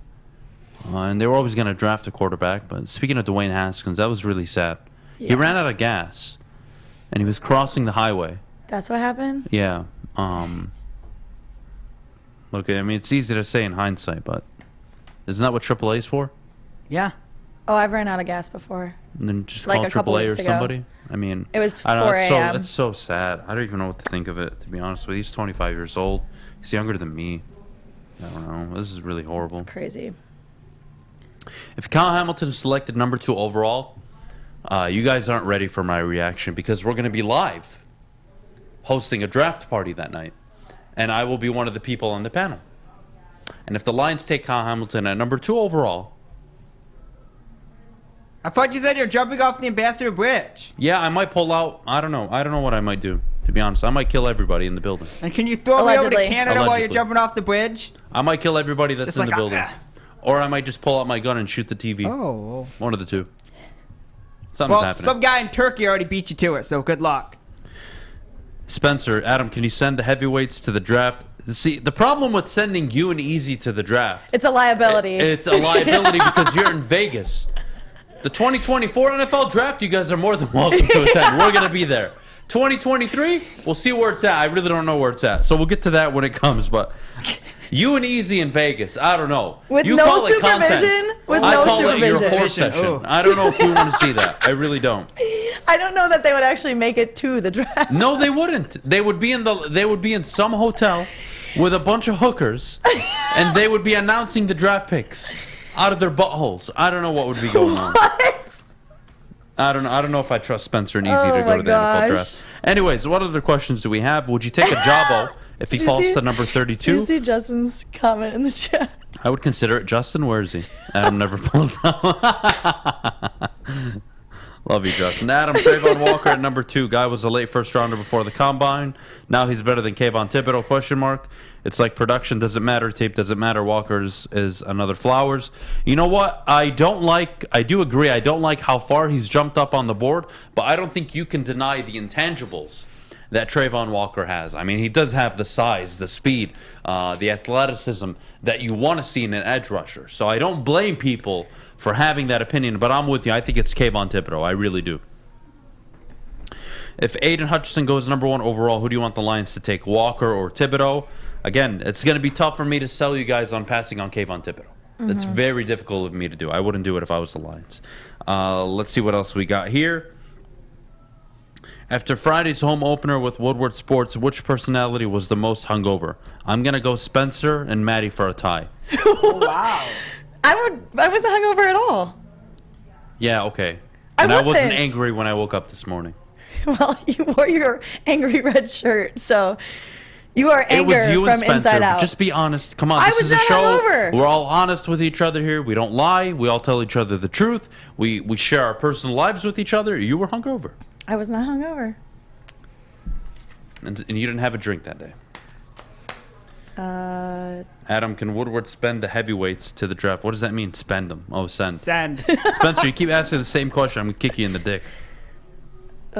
Let's see. Fish, you have a question, buddy? No, I was flicking you off for swearing, you dingbat. You actually I said pretty dick. well- I can say dick.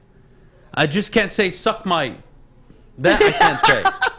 All right? I know what I can and can't say, all right? I'm working on it. I only swore twice today. I That's know, I know. I'm actually proud super of you. impressive, by I the don't way. think I swore at all. Can I get a buddy. round of applause for Yes, you myself, can. by the way? Everybody Clap it up, congratulate Brad. me. Pretty good. I I'll only give him swore that. twice today. That is a huge accomplishment. It is a huge I accomplishment. got yelled at, by the way. Yes, you did. So I'm working on I it. did yell that. All right? I'm trying not to swear as much.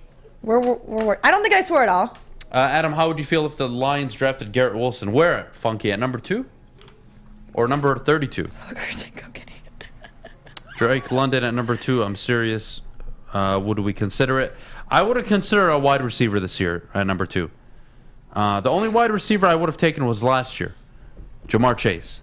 Because that, I could argue, was the greatest prospect coming out of college since Calvin Johnson. These guys aren't that. Garrett Wilson isn't Calvin, isn't Jamar Chase. They're not that type of elite prospect, 6'4", 6'5", coming out of college. No wide receiver at number 2. I'm going to pass. Give me the edge rusher. Adam, who's your sports media model or role model? Me. Not Maddie. Definitely not Maddie. I'm a prime role model. Role model. My role model, actually, Colin Cowherd. That's my guy. That's my boy. He's good. Oh Yeah, my big gosh. fan of Colin. Big fan of Colin. Adam, like can I have a Pat baseball McAfee? bat with my name on it? Jack, yes you can, because you are a Jack, you know what. Oh, boy. I was going to say he's going to hit you with it, but that works too. I don't care. You guys can come at me. DeMarvin Leal. Funky, what's up with Leal, by the way? 9 sacks this year in the SEC. Phenomenal player. He's falling to 32-34 on the boards right now. How does that make any sense? Is he falling or other people going up? No, he's falling. He's just not being selected at all. Yeah, you weren't hungover. You're hungover this morning. Anyways, guys, have a great Monday. Enjoy the rest of your day. Don't be hungover like Maddie on a Monday. We thank you so much for joining us this morning. Keep Terry Foster, please, in your thoughts and prayers throughout the week. We'll keep you updated whenever we get additional news. Have a great Monday. I only swore twice. Yeah. To all the people that were complaining, this is for you. Have a good Monday.